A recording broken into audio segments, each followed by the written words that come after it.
in an instant were taken from us.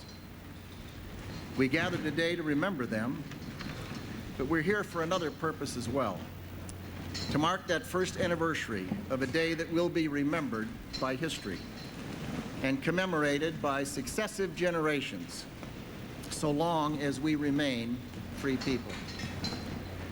For a battle was joined on that day, a battle still unfolding between a nation of free people and forces that seek to plunge that nation, and indeed the free world, into the darkness of tyranny and terror. We assemble today to ask what has been accomplished in the name of those who died and on behalf of those who live. 1 month after the attacks, our Commander-in-Chief came here to the Pentagon to speak to us, to console us, and to encourage us for the struggle still ahead. Of the terrorists, Mr. President, you said they dwell in dark corners. With patience, the terrorists will be pursued. They will be isolated, surrounded, until there's no place to run, to hide, or to rest. Well, to the men and women of the armed forces, this you are doing. In Afghanistan, you have rescued a country and liberated a people. You've rooted the terrorists out of the caves and the shadows. You are performing heroically. Know that the American people value what you do for our country.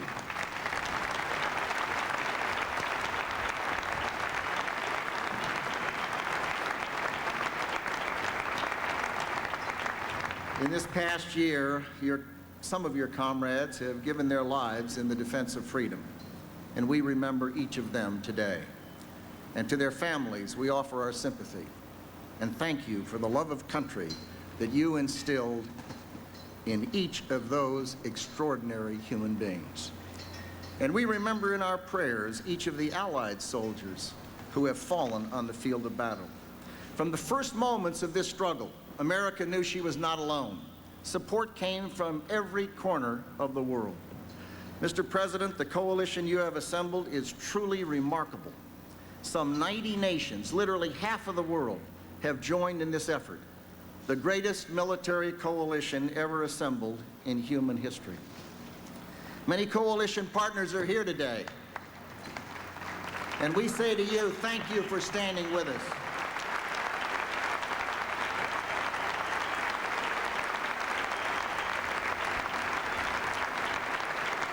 And please extend our gratitude to your fellow citizens. Tell them how much we value their friendship and their steadfastness. In the past year, we've been awakened to our vulnerabilities, made conscious of the dangers we face in this new century. That awakening came at a terrible price. But the terrorists aspire to even greater destruction. Unless they are stopped, the light of history will fade from this day, turning its gaze instead to subsequent days, when not thousands, but tens of thousands of lives could be lost. The road ahead is long, but while we have not yet achieved victory, we know in one important sense that the terrorists who attacked us have already been defeated. They were defeated before the first shot was fired in Afghanistan. They were defeated because they failed utterly to achieve their objectives. The terrorists wanted September 11th to be a day when innocents died. Instead, it was a day when heroes were born. The terrorists wanted September 11th to be a day when hatred reigned. Instead, it was a day when we witnessed love beyond measure. We saw it in the rescue workers who rushed into burning buildings to save lives, knowing they might never emerge. We saw it in the passengers on Flight 93, who learned what was happening and decided it was better to fight and die in a grassy Pennsylvania field than allow the terrorists to reach our nation's capital. And we've seen it every day since, in the service of those who have risked their lives and given their lives to stop terrorism. The terrorists wanted September 11th to be a day when free people learned fear and self-doubt. Instead, it was a day when a sleeping patriotism was awakened in this country. Even as they wiped away their tears, Americans unfurled their flags. They flew them from seemingly every house and car, in schools and parks and playing fields. And in town squares all across the nation, citizens gathered to light candles and to pray. The fruits of September 11th were not hatred, fear, or self-doubt, as the terrorist intended. They were charity and courage, patience and perseverance. We have cause for hope because we have seen evil reveal itself in our midst and then watch it humbled by the power of simple goodness. From the construction workers who rebuilt this wounded building stone by stone, to those wounded here who have inspired our nation with their courageous struggle to recover, to the thousands of school children who sent pictures to comfort us and to lift our spirits, and they did lift our spirits. The American people responded in ways that stir the soul. Many Americans ask, what can we do to help? The answer is you have helped. You've prayed, you've volunteered, you've given your sons and daughters to defend our freedom. We will win this war on terror. We will win no matter how long or hard or difficult or costly it is. One day, our grandchildren will look back on this time and ask, how was the war on terror won? And we will tell them about the brave men and women who gave their lives so that we could live in freedom. We remember them today, and to their families, many of whom are here, know that we have not forgotten, but let us do more than remember. The greatest honor we can bestow on them, the best memorial we can fashion for them, is to protect our liberty and secure it for generations to come. That is our charge. That is our responsibility. May God bless our nation in the struggle ahead.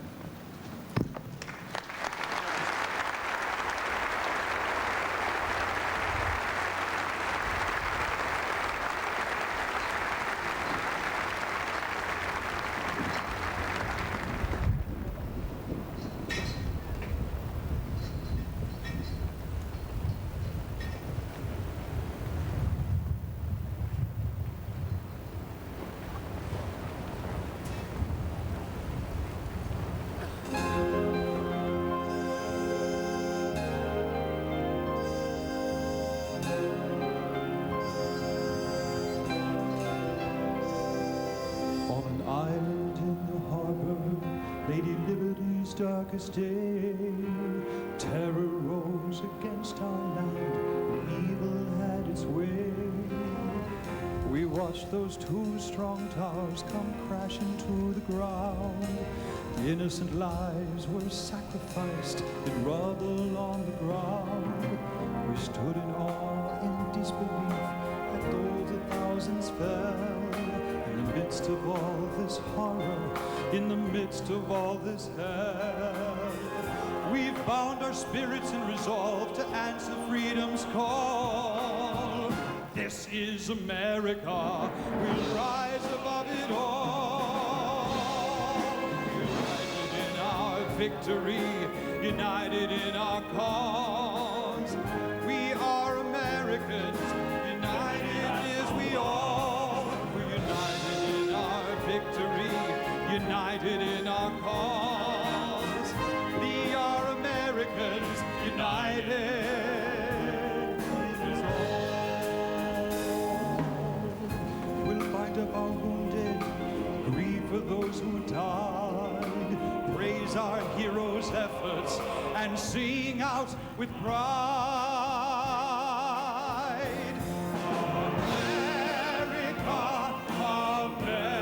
America, God shed his grace on thee, and crown thy good with brotherhood. For we're united in our victory, united in our cause. We stand against all enemies, liberty has no walls. We're stronger than those towers, this country will not fall. We are America.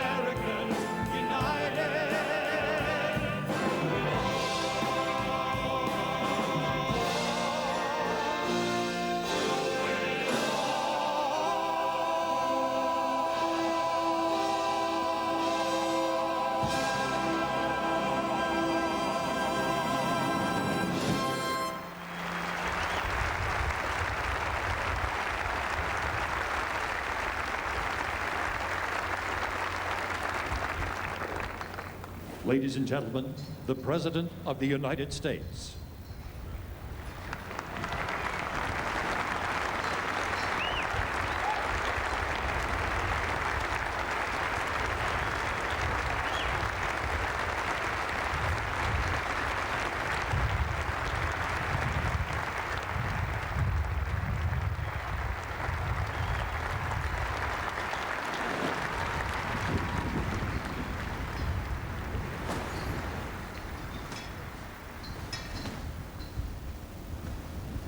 One year ago, men and women and children were killed here because they were Americans. And because this place is a symbol to the world of our country's might and resolve. Today we remember each life. We rededicate this proud symbol, and we renew our commitment to win the war that began here.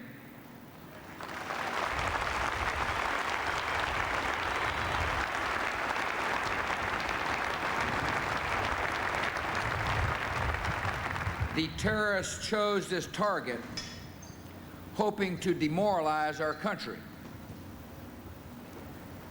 They failed. Within minutes, brave men and women were rescuing their comrades. Within hours, in this building, the planning began for a military response.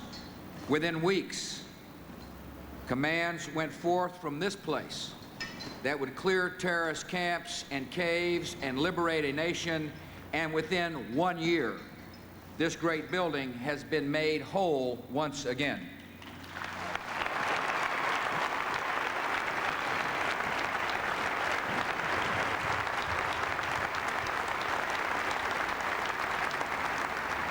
Many civilian and military personnel have now returned to offices they occupied before the attack. The Pentagon is a working building, not a memorial.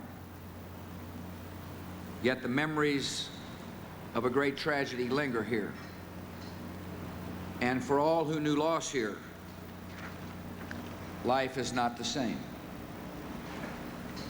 The 184 whose lives were taken in this place, veterans and recruits, soldiers and civilians, husbands and wives, parents and children, left behind family and friends whose loss cannot be weighed.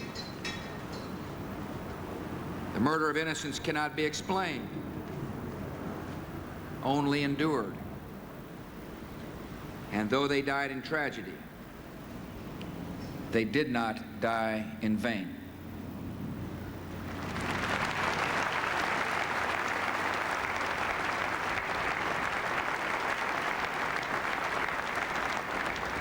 Their loss has moved a nation to action in a cause to defend other innocent lives across the world. This war is waged on many fronts. We've captured more than 2,000 terrorists. A larger number of killers have met their end in combat. We've seized millions in terrorist assets. We're reorganizing the federal government to protect the homeland, yet there's a great deal left to do. And the greatest tasks and the greatest dangers will fall to the armed forces of the United States. I came to the presidency with respect for all who wear America's uniform. Every day,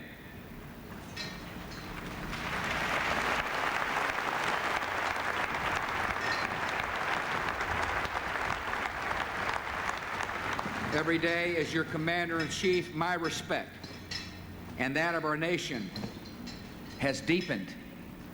I have great confidence in every man and woman who wears the uniform of the United States of America.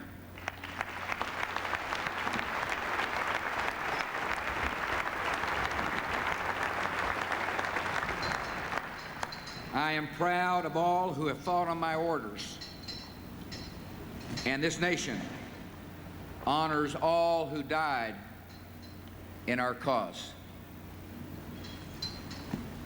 Wherever our military is sent in the world, you bring hope and justice and promise of a better day. You are worthy of the traditions you represent, the uniform you wear, the ideals you serve. America is counting on you, and our confidence is well placed.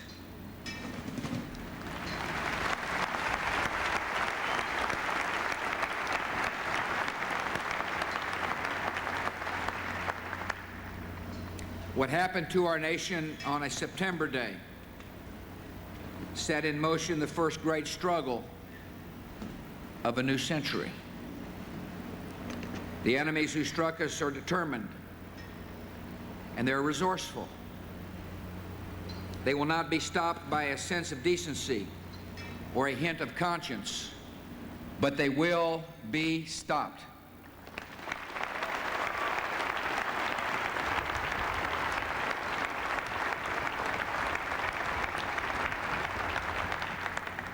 A greater force is amassed against them.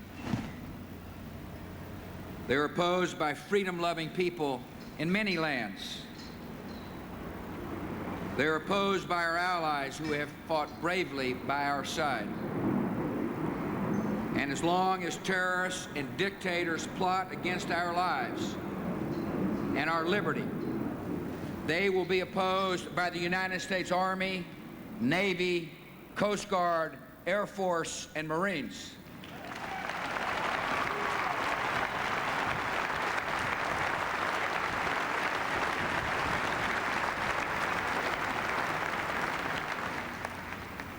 We fight as Americans have always fought, not just for ourselves, but for the security of our friends and for peace in the world. We fight for the dignity of life against fanatics who feel no shame in murder. We fight to protect the innocent so that the lawless and the merciless will not inherit the earth. At every turn of this war, we will always remember how it began and who fell first. The thousands who went to work, boarded a plane, or reported to their post. Today, the nation pays our respects to them. Here and in Pennsylvania and in New York, we honor each name and each life. We ask God to bring comfort to every home where they are loved and missed. And on this day, and on every day, may He watch over the United States of America. God bless.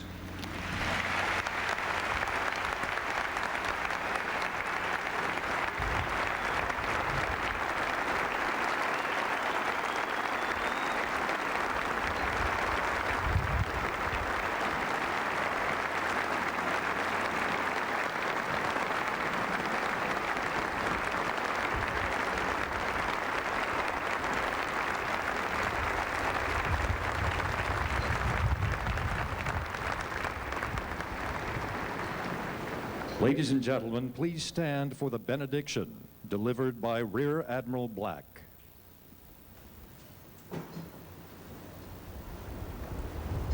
Let us pray. Eternal Lord God, who has given us this good land, help us never to forget our September 11th wake-up call. Lord, you awakened us to a deeper appreciation of freedom's high cost. You awakened us to see the heroism in ordinary Americans who face the horrific with courage conceived in faith's womb.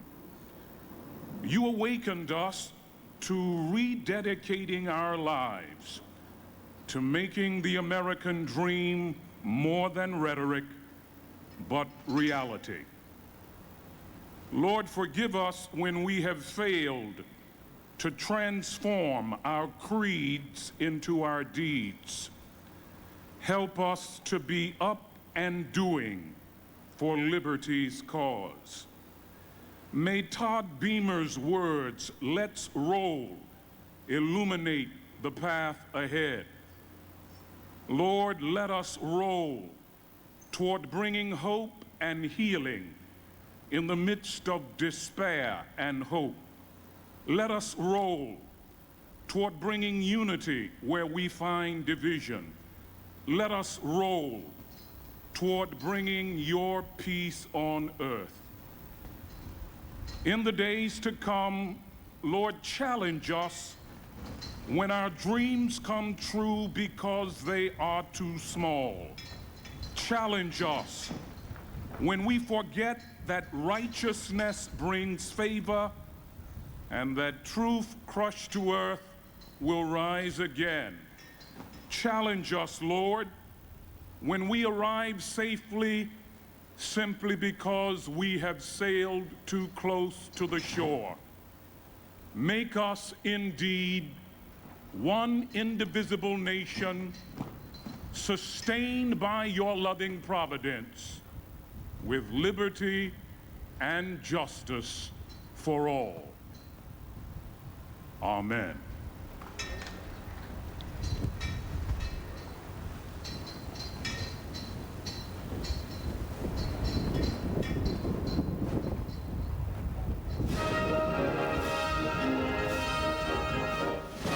God bless America, land that I love.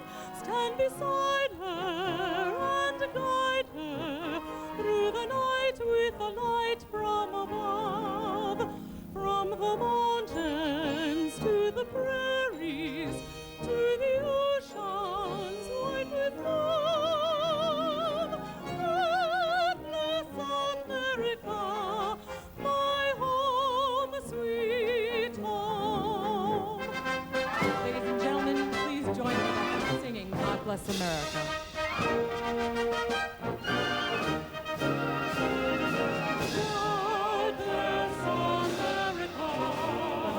America, land that I love.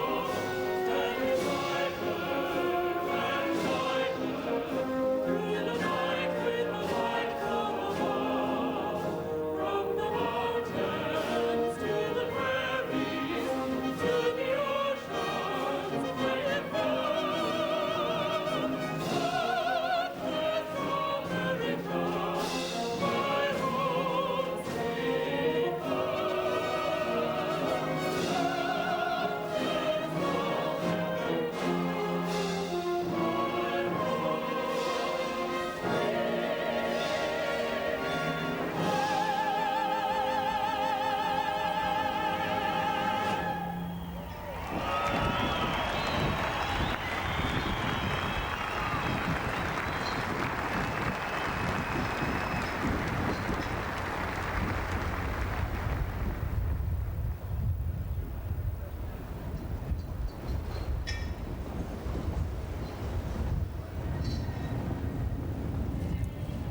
With the singing of God Bless America and the Air Force flyover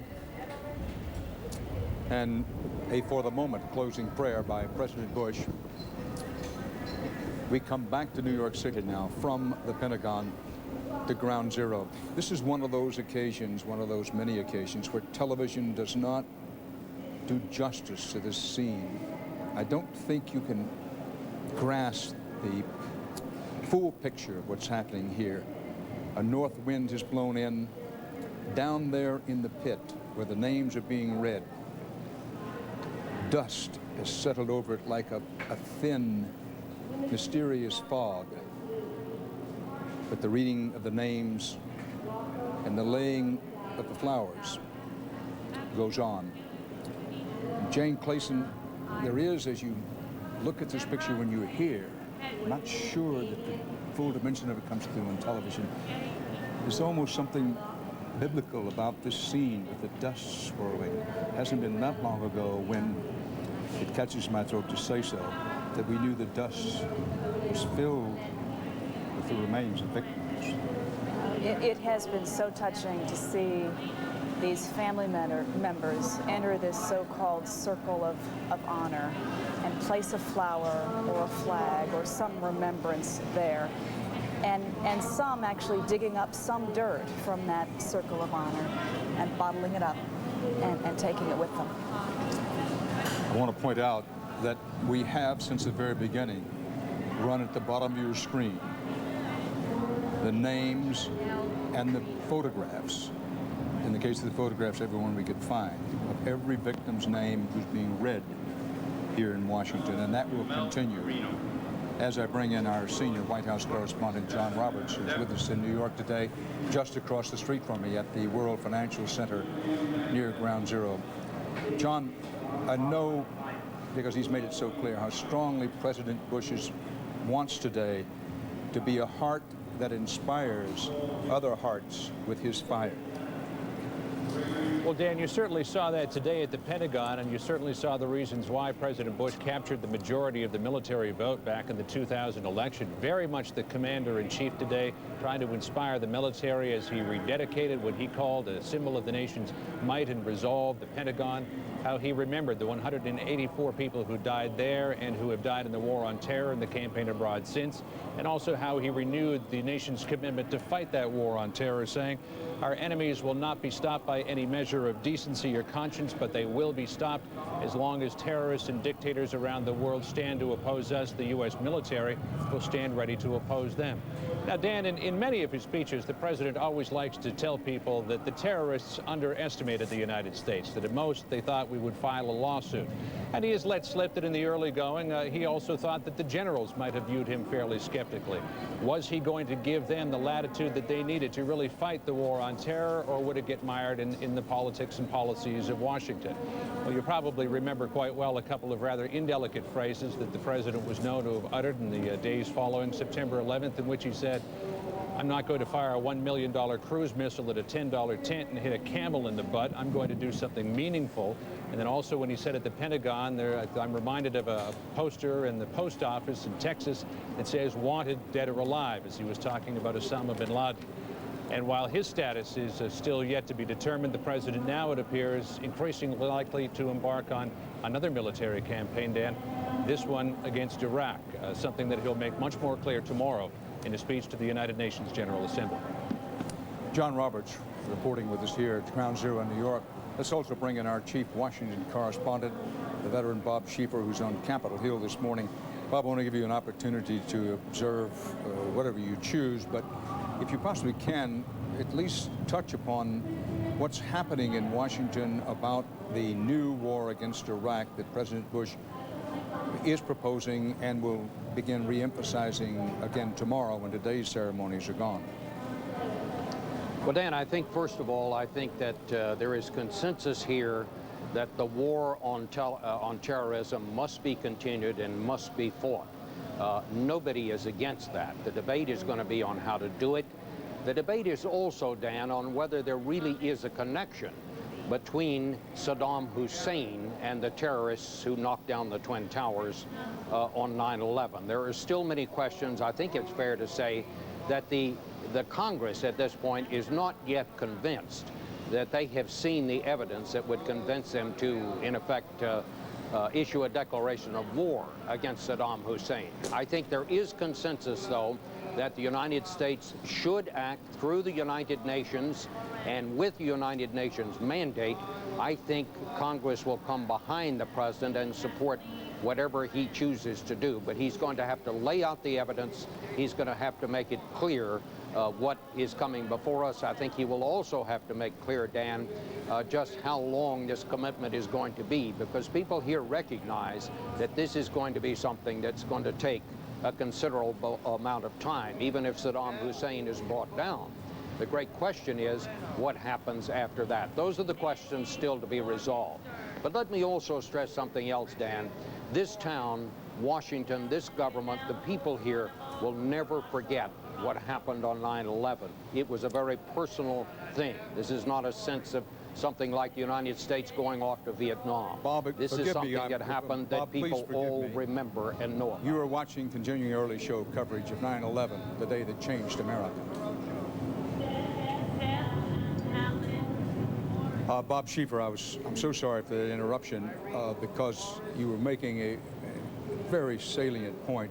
If you can pick it up there, unfortunately we had to break away for some of our stations, particularly those in the West. But you were saying that the mood of Washington right now, there's a seriousness to it that perhaps has not been matched since, well, perhaps since Desert Storm, the Vietnam War, or World War II. Yes. And let me also say this, Dan. I thought today at the Pentagon that both the Secretary of Defense and the President were quite eloquent in their remarks there.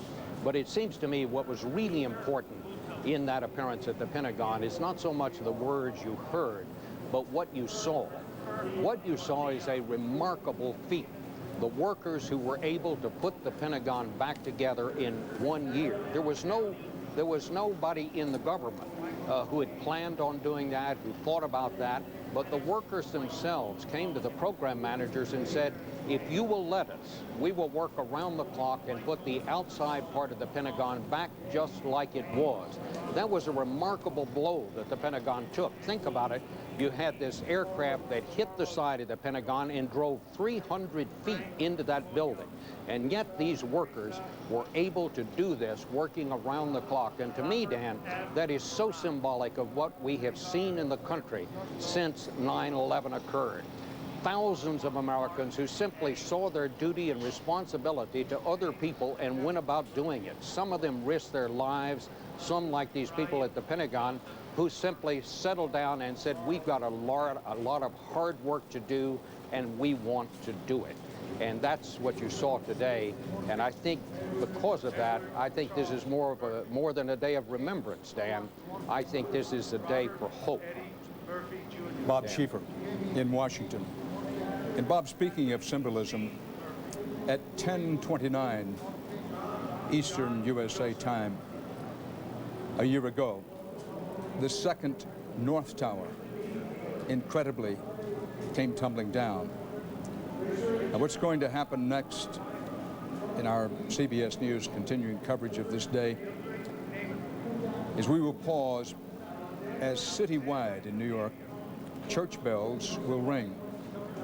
We will continue to put at the bottom of the screen the names and, when possible, the faces of those victims whose names are being read here at Ground Zero as the wind continues to increase and that fine dust swirls. Joseph Michael Navas. And as we await the beginning of this pause citywide in New York for the church bells to ring, I think it was Nancy Gibbs in Time magazine who wrote that, this is a paraphrase, that the murderers who did the deeds on September 11th clearly were after the symbols of what they thought were America. The World Trade Center towers, the Pentagon. But that's where they missed. Because however it may appear, this country and our people have never been about wealth and power, not down where they live. What they're about are freedom and the values of a free people. And it is in that spirit we now pause for the citywide church bells to ring.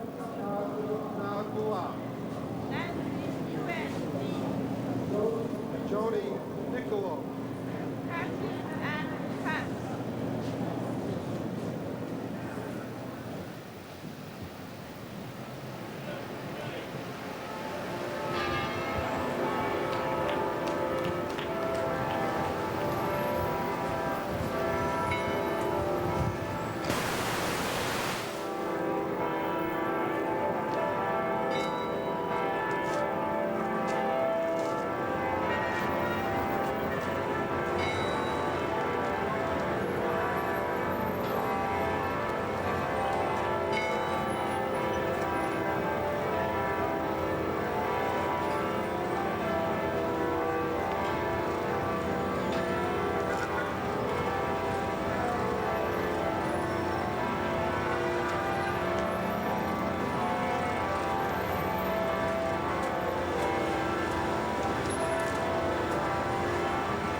Quote, if you want to humble an empire, it makes sense to maim its cathedrals. They are symbols of its faith, and when they crumble and burn, it tells us we are not powerful and we can't be safe. The Twin Towers, planted at the base of Manhattan Island with the Statue of Liberty as their sentry, and the Pentagon, a squat concrete fort on the banks of the Potomac, are the sanctuaries of money and power that our enemies may imagine define us. But that assumes our faith rests on what we can buy and build, and that has never been America's true God. Unquote, the American writer Nancy Gibbs. We've had the chiming of the church bells, the ringing of the bells here in New York City, as the reading of victims' names now resumes here at Ground Zero. Family members of those who died are being allowed, and they have been allowed, to go down into the pit to lay roses at the site. The flowers will be used to create a permanent memorial at a later date. With that in mind, we return to the pit and the reading of the names. William O'Keefe. Gerald O'Leary. Timothy Mahoney. Peter J. O'Neill Jr. Sean Gordon O'Neill. Kevin O'Rourke. Patrick J. O'Shea. Robert William O'Shea. Timothy F. O'Sullivan. James A. Oakley. Douglas E. Oschlager. Takashi Agawa. Albert Ogletree. Philip Paul Architect. John Agnagowski. Joseph J. Aldrin. Samuel Otishi. Gerald Michael Ossack. Christine Ann Olinda. Linda Mary Oliva. Edward Pratt Oliver. Leah E. Oliver. Eric T. Olson. Jeffrey James Olson. Maureen Lyons Olson. Stephen John Olson. Toshiro Honda. Seamus L. O'Neill. John P. O'Neill. Betty Ann Oak. Frank Oning. Michael C. Oberman. Christopher Orgilowitz. Margaret Orlowski. Virginia Ann Ormiston. Ronald Orsini. Peter Orlati. Juan Ortega Campos. Jane M. Orr. Alexander Ortiz. David Ortiz. Emilio Ortiz Jr. Paul Ortiz Jr. Pablo Ortiz. Sonia Ortiz. Masaru Ose. Elsie C. Osorio. James R. Ostrowski. Jason Douglas Oswald. Michael Otley. Isidro D. Ottenwalder. Michael Sean O. Todd Joseph Uwida. Jesus Ovalles. Peter J. Owens Jr. Adianes Oyola. Angel Pabon. Israel Pavon Jr. Roland Pacheco. Michael Benjamin Packer. Renee Padilla Chavaria. Deepa Patala. Jeffrey Matthew Palazzo. Thomas Palazzo. Richard Palazzolo. Gloria J. Palmer.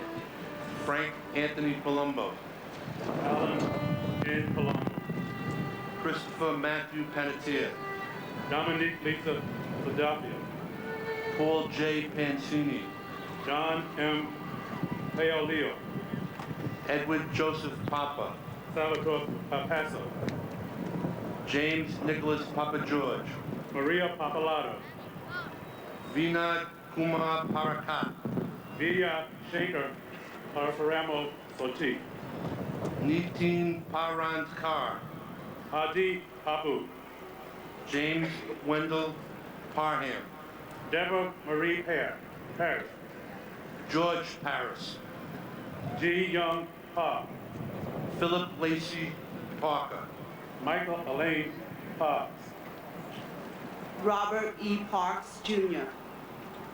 Hashmakrai C. Parmar. Robert Harrow. Diane Marie Parsons. Leobardo Lopez Pascual. Michael Pascuma. Gerald Paskins. Robert Torres Pasanti. Suzanne H. Passaro. Avnish Ramamba Patel. Deepti Patel. Manish Patel. Stephen Bennett Patterson. James Matthew Patrick. Manuel D. Patricino. Bernard E. Patterson. Sierra Marie Patty. Robert E. Pattison. James Robert Paul. Patrice Paz. Victor Paz Gutierrez. Stacy Lynn Peak. Richard Allen Perlman. Darrell V. Pearsall. Thomas Nicholas Pecorelli. Thomas Pedicini. Todd Douglas Padino. Michelle Adrian Pelletier. Anthony G. Peluso. Angel Ramon Pena. Richard Al Penny. Salvatore F. Pepe. Carl Allen Peralta. Robert David Raza. John A. Perconti. Alejo Perez. Angela Susan Perez. Anthony Perez. Ivan Perez. Angel Perez Jr. Nancy E. Perez. Marinthia B. Perkins. Joseph John Perocchino. Edward J. Perota. Amalta H. Perry. Glenn C. Perry. John William Perry. Franklin Allen Pershing. Danny Pesci. Michael John Pescirini. Davin Peterson. William Russell Peterson. Mark Petroselli. Philip Scott Petty. Len Karen Petit. Dominique Pezzuto.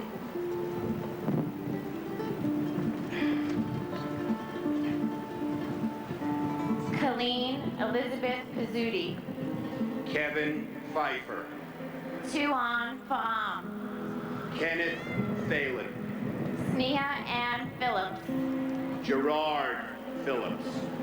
Suzette Eugenia Piantieri. Ludwig John Picaro. Matthew M. Picerno. Joseph Oswald Pick. Christopher Pickford. Dennis J. Pierce. Bernard Pietronico. Nicholas P.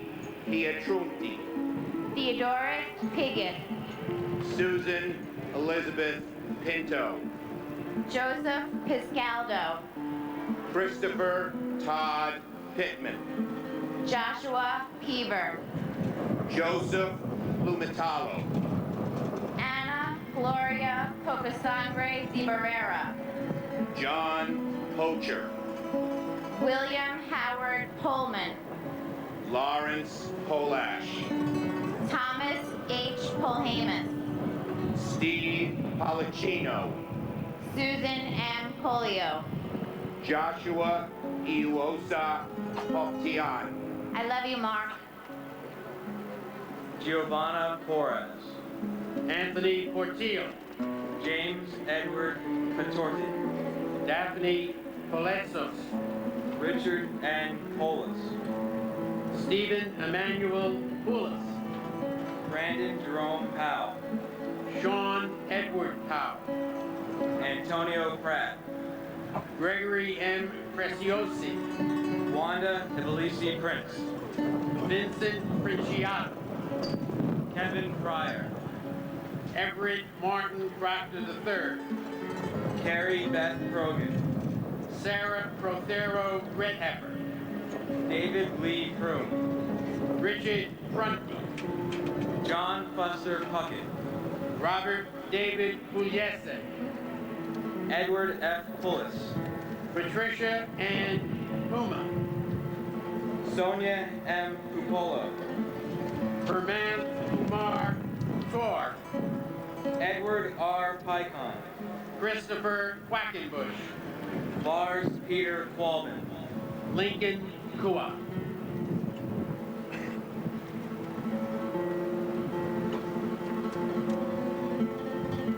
Patrick J. Quigley IV. Beth Ann Quigley, American. Michael Quigley.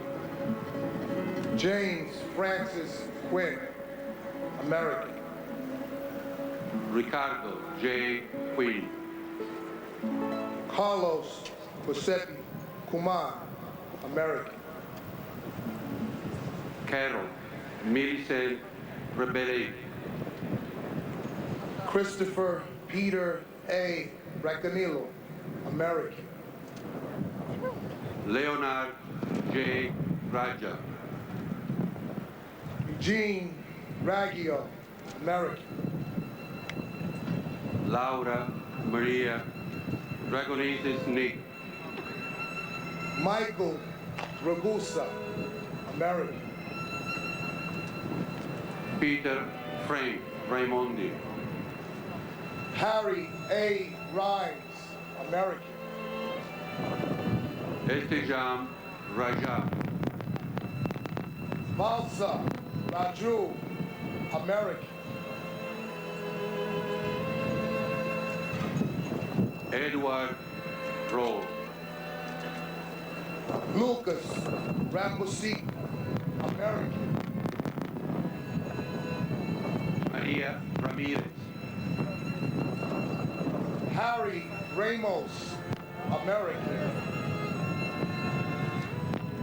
Winisho Ramsra. Lorenzo E. Ramsey, American. Alfred Todd Reckley. Adam David Rand, American. Jonathan C. Randall.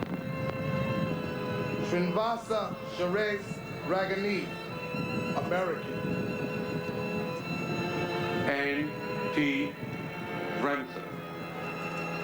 Vanya Aronova Rappaport, American. Robert A. Rasmussen, Aminia Wahusuo, Roger Mark Rosweiler, David Allen Rathke, William Ralph Robb, Gerard P.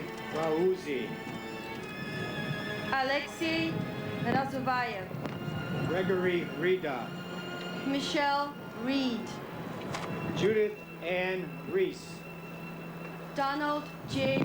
Regan, Robert M. Regan, Thomas Michael Regan, Christian Michael Otto Regenhard, Howard Reich, Greg Reedy, James Brian Riley, Kevin O'Reilly, Timothy E.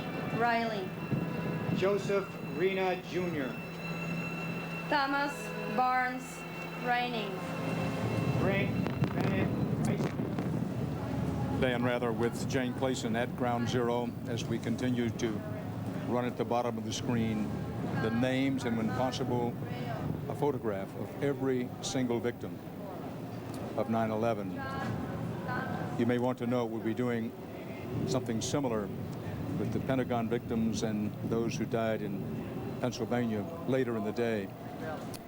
Jane, I'm reminded anew that the writer Charles Reed wrote, "Not a day passes over the earth, but men and women of no note do great deeds, speak great words, and suffer noble sorrows."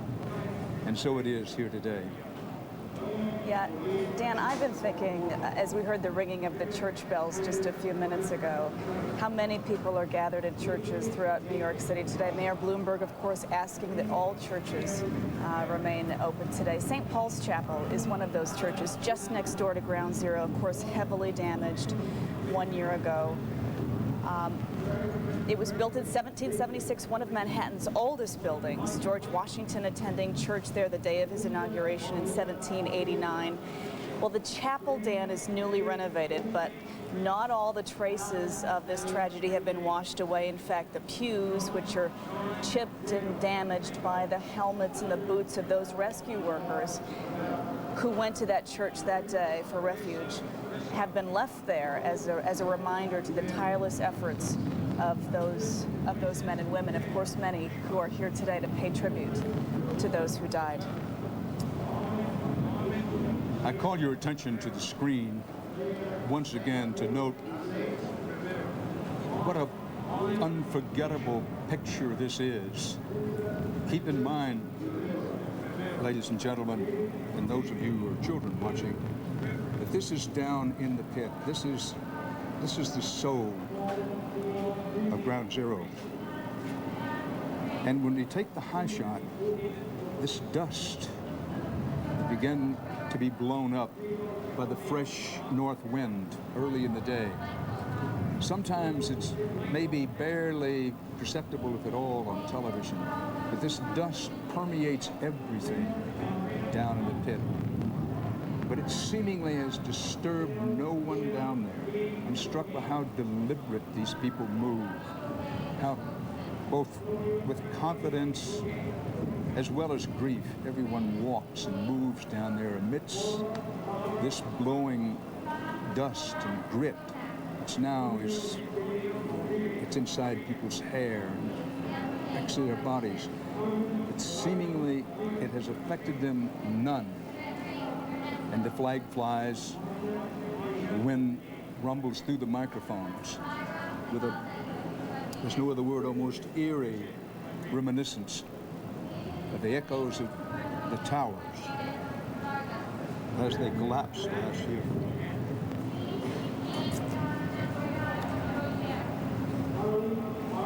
It is, you're right, Dan, almost surreal from our vantage point to watch that dust whip up as those families continue to walk down that ramp, stand there near the Circle of Honor, and then walk back up off the side of Ground Zero, and to see many of those families holding pictures of their loved ones over their heads as they walk down. You know, we were here a few days ago, and our New York City Fire Department chief was here on this set this past weekend, and looking over this pit, he said, you know, my son is still down there.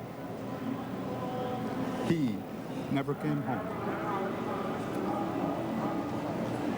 And that's a reminder that Carlos Fuentes once said, there are years when nothing happens and years in which centuries happen. And the year we mark today is one of the latter. We return now to the reading of the names from the pit at Ground Zero. Louis Rosenberg. Andrew Ira Rosenblum. Joshua M. Rosenblum. Joshua Allen Rosenthal. Richard David Rosenthal. Philip Martin Rosenzweig. Daniel Rossetti.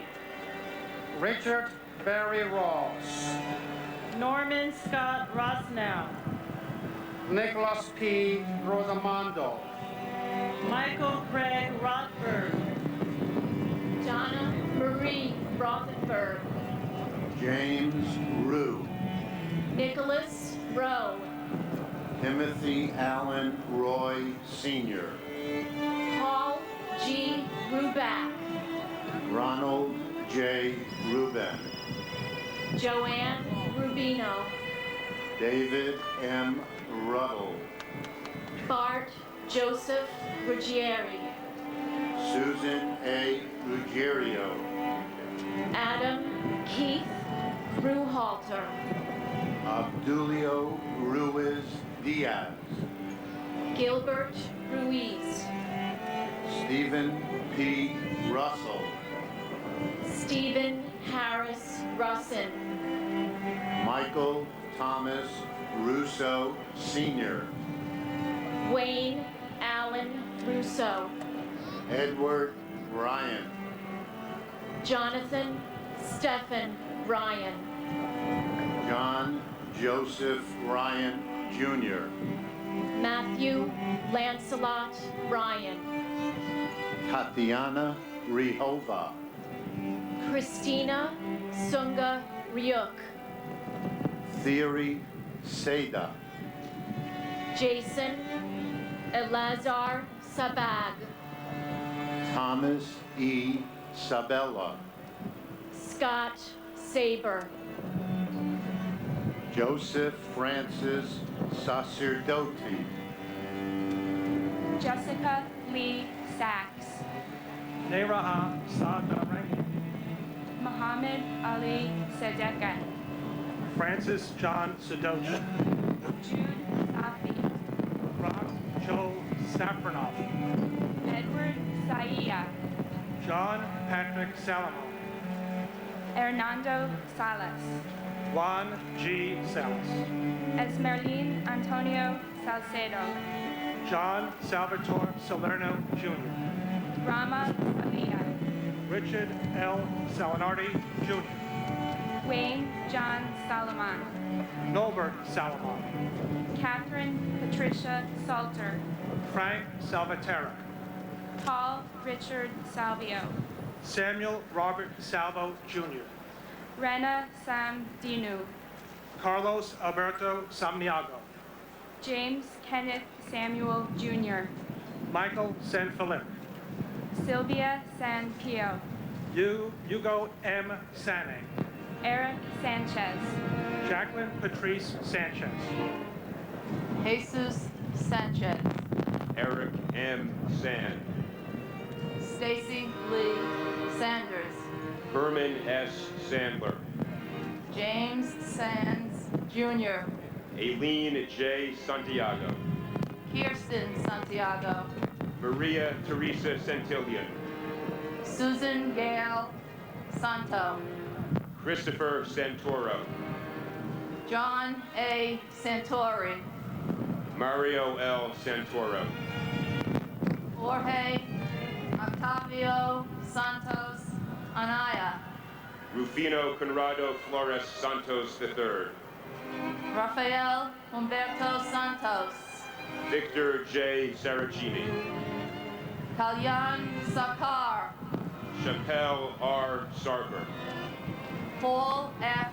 Sarl, Deepika Kumar Sadaluri, Gregory Thomas Saucedo, Susan M. Sauer, Anthony Savas, Vladimir Savinkin, Jackie Saye, John Michael Spavaro, Robert L. Scandoli Jr., Michelle Scarpita, Dennis Scauzo, John Albert Chart, John G. Sharp, Frederick Claude Chester Hall Jr., Angela Susan Scheinberg, Scott Mitchell Scherzer, John Shelkey, Stephen Francis Slade, John Schleisel, Karen Helene Smith. You are watching continuing CBS News early show coverage of 9/11, the day that changed America. Good morning. We are breaking away just to show you a few minutes how people in the Carolinas are honoring these thousands of victims on this anniversary.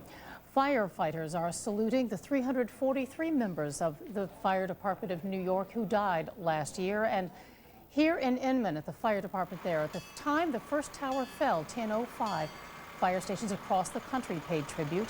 And we joined the Inman Fire Department then as they rang their chimes 3 times.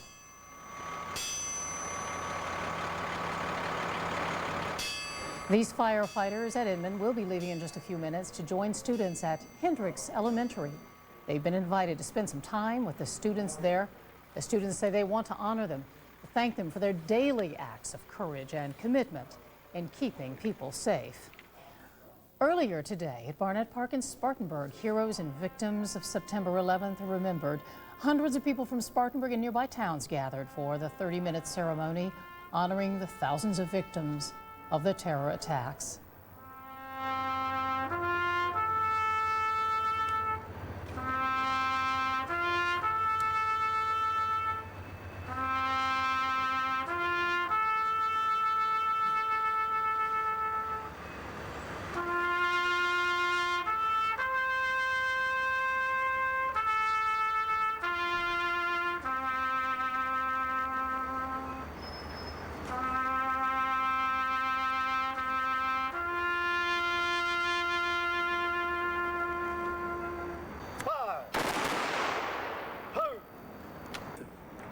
And we value our belief in God. We believe in our Bill of Rights, and we believe together in a nation of the people, by the people, and for the people. Community. This ceremony featured a moment of silence at 8:46 a.m. when the first plane hit the tower, the World Trade Center. Also, you heard part of the 21-gun salute from the American Legion Post 28 Honor Guard. Spartanburg Mayor Bill Barnett addressed the crowd, telling them to thank those who help keep our lives safe every day, our public safety and emergency workers. We, of course, will continue our live coverage of the one-year commemoration of the terrorist attacks all day today. Besides our cut-ins and newscasts, please join us for a special 911 at 7:30 tonight, 9/11 special. And if you want to attend a memorial today, there are still plenty of them during the afternoon and the evening. Here is a list of some of the things that are going on in our viewing area. Spartanburg Liberty Garden dedication at 11 o'clock this morning. Right now, Greenville Senior High Academy will have a ceremony also this hour. Greenville Hospital System Medical Staff Auditorium memorial service will be held at 11 and it should last about 45 minutes. First Presbyterian Church, Greenville Service of Hope, 12:15 p.m. Now we go back to New York at Ground Zero, where they continue naming the victims. Kulwat Singh. Roshan Ramesh Singh. Thomas E. Sinton III. Peter A. Syracuse. Muriel Faye Siskopoulos. Joseph Michael Cizolak. John P. Scala. Francis Joseph Skidmore Jr. Tonya Skinner. Paul Allen Skripek. Christopher Paul Slattery. Vincent Robert Slavin. Robert F. Sliwak. Paul K. Sloan. Stanley S. Smigala Jr. Wendy L. Small. Catherine Smith. Daniel Lawrence Smith. George Eric Smith. Heather Lee Smith.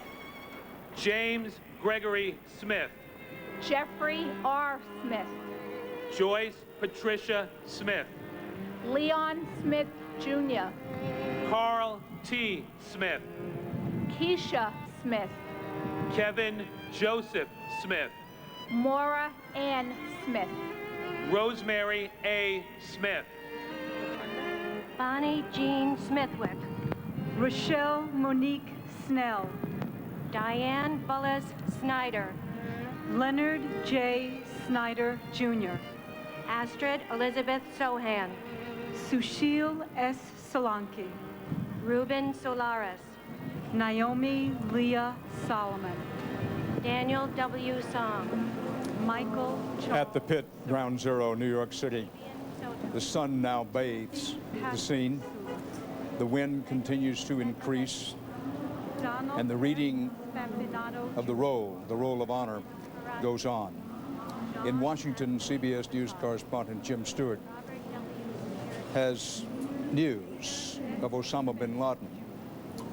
Jim? Dan, Al-Qaeda appears to be trying to send a message to the United States on this day in which we observe September the 11th. The message appears in a posting that just went up on a website that comes out of the Sudan, widely acknowledged to be the voice of al-Qaeda, or at least one of several voices of al-Qaeda. Although we cannot verify this is a direct message from the organization, it does say that Osama bin Laden is dead. It reports that he died December the 9th during a U.S. bombing raid on the Tora Bora Mountains. It quotes an eyewitness to the death who says that approximately 10 groups of 30 al-Qaeda fighters in a series of caves were hit by a large bomb, and that Osama bin Laden died in that attack. A quick caveat, Dan, U.S. officials say also that Al Jazeera Network has another tape, reportedly from al-Qaeda, that has not been seen and has not been shared with U.S. authorities. That raises the possibility that there is yet another surprise announcement from al-Qaeda, possibly about Osama, that could still come out today. We have no details on that. Dan? Jim, I want to underscore and repeat it, if necessary, what the source is on this new report, unconfirmed and at this moment unconfirmable, that Osama bin Laden died in that Tora Bora mountain raid. Dan, the source for this is a website called jihad.net. It has frequently carried news about al-Qaeda. It is monitored all the time by intelligence agencies who noticed it just a short time ago. It is obviously not confirmable. U.S. authorities claim to have no knowledge of whether this is true or not. The website shows a picture of Osama bin Laden sitting on what appears to be an American flag. The text of the article, as I said before, recounts that of an eyewitness who says that bin Laden died from injuries on December the 9th in the Tora Bora Mountains. Now, if the Al Jazeera tape, though, has additional information about bin Laden, that certainly changes the complexion of this report. In short, what you have here is the potential that al-Qaeda on their website is teasing America on the day when it would most want to hear news like this, and then hours later we could have pictures of a smiling and obviously living Osama bin Laden. The truth is obviously not known at this point. What is very clear is that al-Qaeda is sending messages, and they are right now rather disturbing. Jim Stewart reporting live from Washington. And Jim, I have a notion this is widely shared by Americans. We had the reports earlier today that some in al-Qaeda were celebrating. Now there's this possibility that they may be teasing with these reports. They can celebrate, they can tease, we market, move on, take care of our business today, but no one should misread the American mood or character. We market, we remember, and we will not forget. The long lines of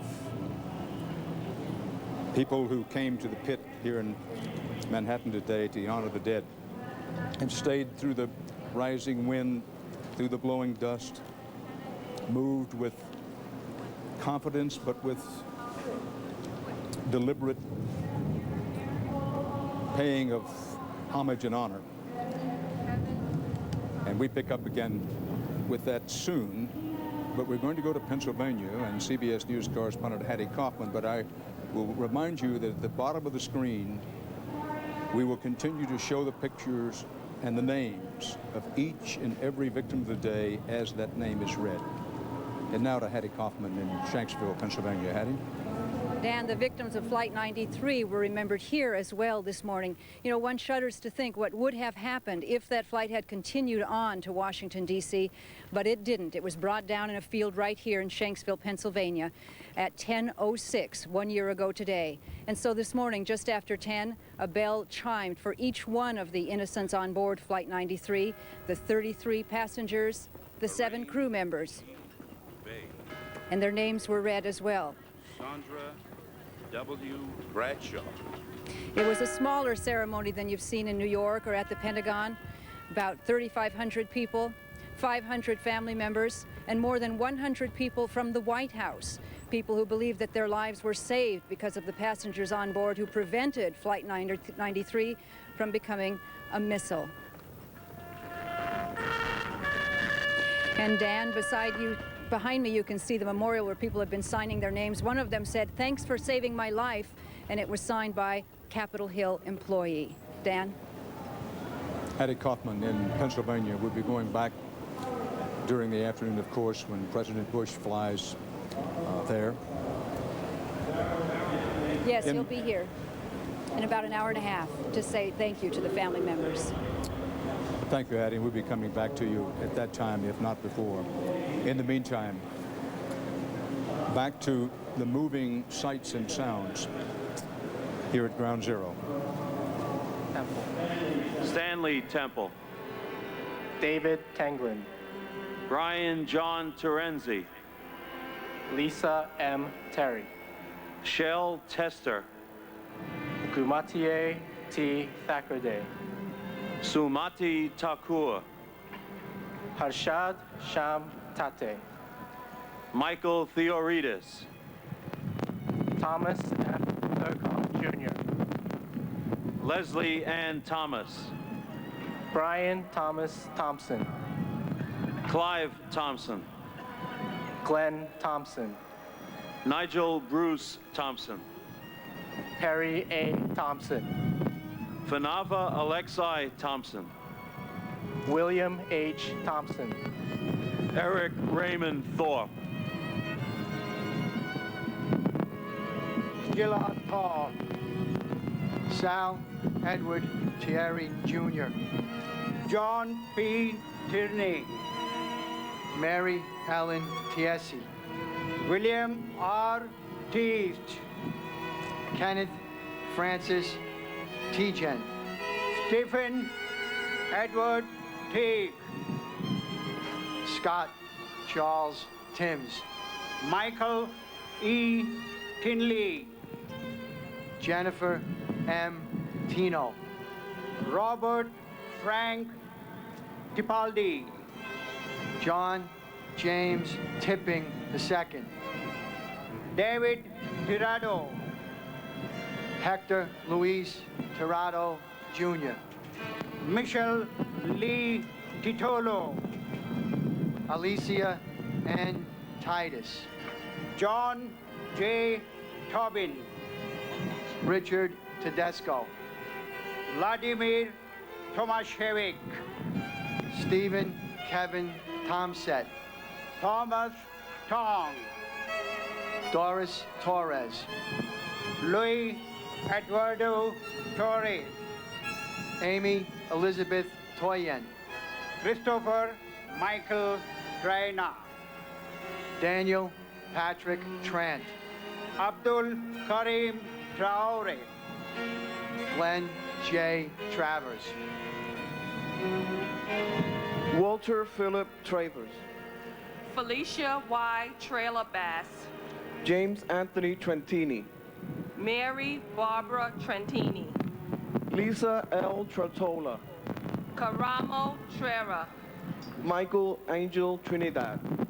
Francis Joseph Trombino. Gregory James Trust. William P. Salepis. Zanera Valentinova Tsoy. Michael Tucker. Lance Richie Tamolti. Ching Ping Tung. Simon James Turner. Donald Joseph Tuzio. Robert T. Tomei. Jennifer Ziesman. John J. Yulsofer. Tyler V. Ugalin. Michael A. Uliano. Jonathan J. Iaman. Anil Shivari Umarkar.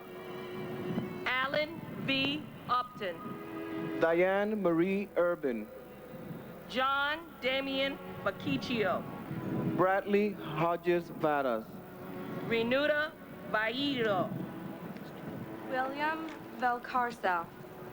Felix Antonio Valle. Ivan Valet. Benito Valentin. Santos Valentin Jr. Carlton Francis Valvo II. Pendele Vasi Kirshner. Erica H. Van Acker. Kenneth W. Van Auken. Richard B. Van Hine. Daniel M. Van Laer. Edward Raymond Van Acker. John C. Van de Vandler. Barrett Van Velzer.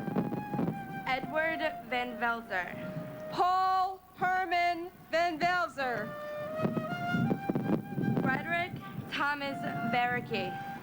Gopal Krishnan Varadan. David Vargas. Scott C. Vassell. Azel Ismail Vasquez. Archangel Vasquez. Santos Vasquez. Peter Anthony Vega. Sincera S. Bellamori. George Velasquez. Lawrence G. Belling. Anthony Mark Ventura. See you Tuesday, Uncle Jeff. We miss you. David Vera. Loretta Ann Vero. Christopher James Villalonga. Matthew Gilbert Viana. Robert Anthony Vicario. Celeste Torres Victoria. Joanne Vidal. John T. Vigiano II. Joseph Vincent Vigiano. Frank J. Vignola Jr. Joseph Barry Villardo. Sergio Gabriel Villanueva. Chantal Vincelli. Melissa Vincent. Francine Ann Virgilio. Lawrence Virgilio. Joseph Gerard Viscano. Joshua S. Vitale. Maria Percoco Vola. Lynette D. Vulges. Garo H. Volcarigian. Alfred Vacosa. Gregory Kamal Bruno Wackler. Mary Alice Wallstrom. Gabriela Weissman. Courtney Wainwright Walcott. Victor Wald. Kenneth Waldy. Benjamin James Walker. Glenn Wall. Mitchell Scott Wallace. Peter Guider Wallace. Robert Francis Wallace. Roy Michael Wallace. Jean Marie Wallendorf. Matthew Blake Wallens. John Wallace Jr. Barbara P. Walsh. James Henry Walsh. Jeffrey P. Waltz. Ching Wang. Wee Bin Wang. Michael Warcola. Stephen Gordon Ward. Timothy Ray Ward. James Arthur Waring. Brian G. Warner. Derek Washington. Charles Waters. James Thomas Waters Jr. Patrick J. Waters. Kenneth Thomas Watson. Michael Henry Way. Todd Christopher Weaver. Walter Edward Weaver. Nathaniel Webb. Dina Webster. William Michael Weems. Joan Flora Whale. Michael T. Weinberg. Stephen Weinberg. Scott Jeffrey Weingard. Stephen George Weinstein. Simon Weiser. David M. Weiss. David Thomas Weiss. Vincent Michael Wells. Timothy Matthew Welty. Christian Hans Rudolph Wemmers. Su Hui Huen. John Joseph Winkus. Ole D. Wengerchuk. Whitfield West Jr. Peter M. West. Meredith Lynn Whalen. Eugene Whalen. Edward James White III. Adam S. White. James Patrick White. John Sylvester White. Kenneth Wilburn White Jr. Leonard Anthony White. Melissa Y. White. Wayne White. Leanne Marie Whiteside. Mark P. Whitford. Michael T. Holy. Mary Catherine Wyman. Jeffrey David Weiner. Willem J. Wick. Allison Marie Wildman. Glenn E. Wilkinson. John C. Willard. Louis Calvin Williams III. Brian Patrick Williams. Candace Lee Williams. David J. Williams. Deborah Lynn Williams. Crossley Richard Williams Jr. Kevin Michael Williams. Louis Anthony Williams. John P. Williamson. Donna Ann Wilson. William Wilson.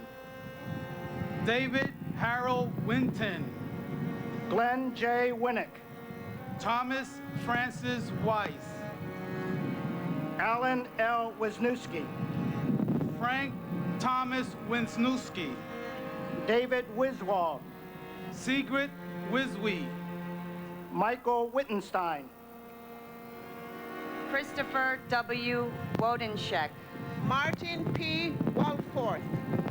Catherine Susan Wolf. Jennifer Yen Wong. Sue Chung Wong. Ying Ping Wong. Yuk Ping Wong. Brent James Woodall. James John Woods. Patrick J. Woods. Richard Heron Woodwell. David Terrence Woolley. John Bentley Works. Martin Michael Wortley. Rodney James Watton. William Wren. John Wayne Wright. Neil Robin Wright. Sandra Lee Wright. Jupiter Yam Bem. Suresh Yana Madala. Matthew David Yornell. Myrna Yaskulka. Shakila Yasmin. Olabisi Shady Layeni Yi. William Yemile.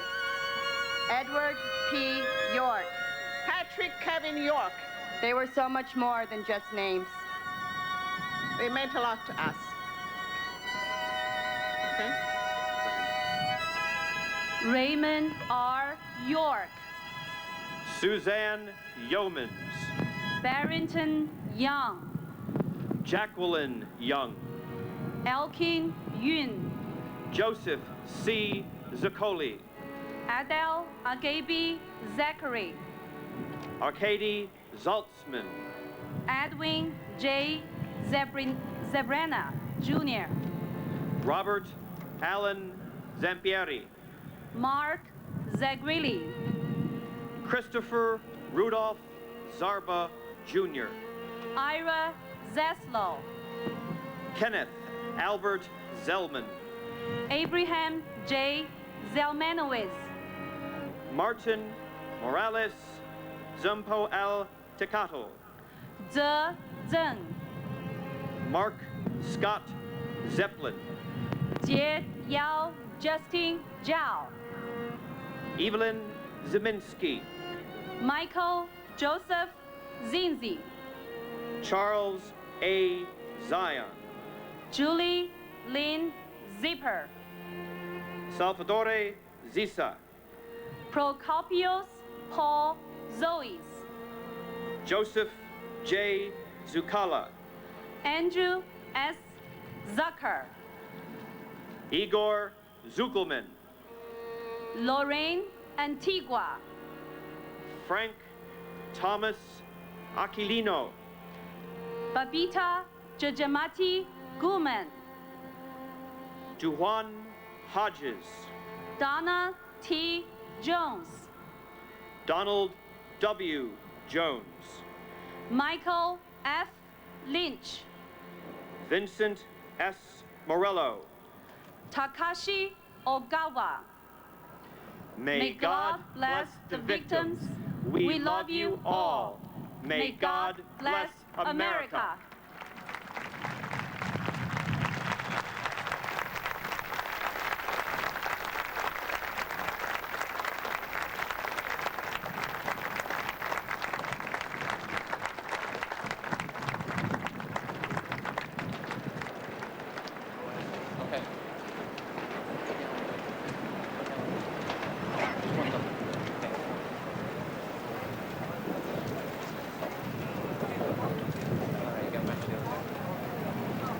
Detail, present, halt!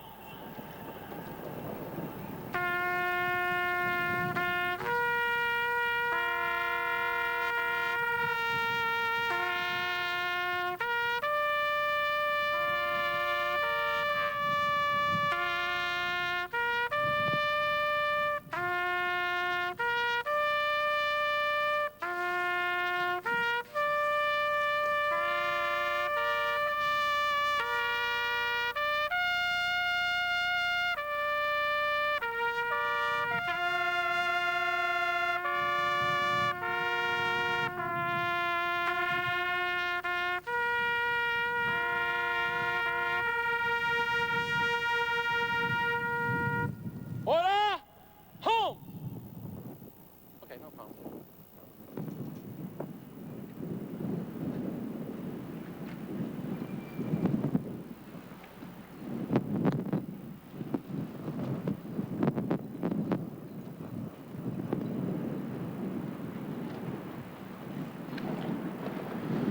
One year ago, the ground we are standing on shook, and the earth gave way. Although the buildings fell, the foundation on which all Americans stand will never fall. For it is the sacred principle of freedom and equality on which we build our lives. Governor James E. McGreevey.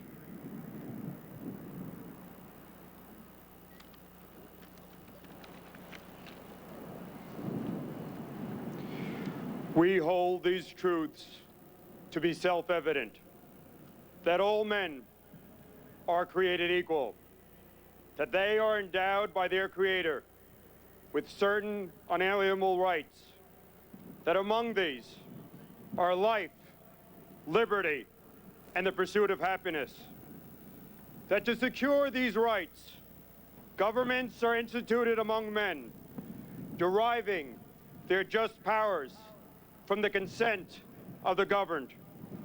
And for the support of this declaration, with a firm reliance on the protection of divine providence, we mutually pledge to each other our lives, our fortunes, and our sacred honor.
There are moments when, even in television,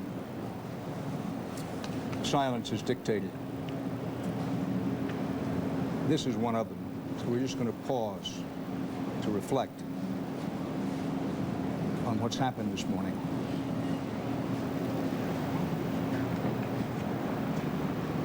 And sort of gather ourselves, if you will. If in that moving playing of the Star-Spangled Banner, and have you ever heard it played in a more moving way, you may have heard some rumbling in the background. What's happening here, this north wind which came up this morning, it gets under some of the tenting that's around Ground Zero, and it causes that rumble that you heard, which may strike some, Jane, it struck me, as a distant echo of when the towers came down. Now, I talked to several firemen who were in the building when it came down, and they described the rumble as being a rapid series of sort of very loud tap, tap, tap, tap, tap, tap, tap, as the building came down on top of them. I have it very much in my mind, and maybe why it reminded me this morning when the wind hit these tents and the other cloth out there that it caused that noise. What a morning this has been. In our national experience, we've been through a lot as a country, as a people, as a society. But this is unique. Never, ever anything quite like this.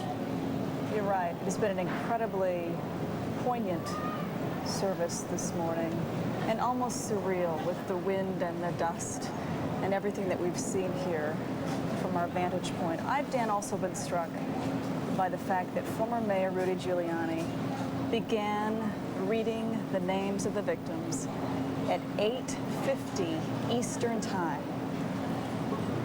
more than 2.5 hours ago. And how many names that is, 2,801 names, and it's so incredibly difficult to comprehend still how many people died here.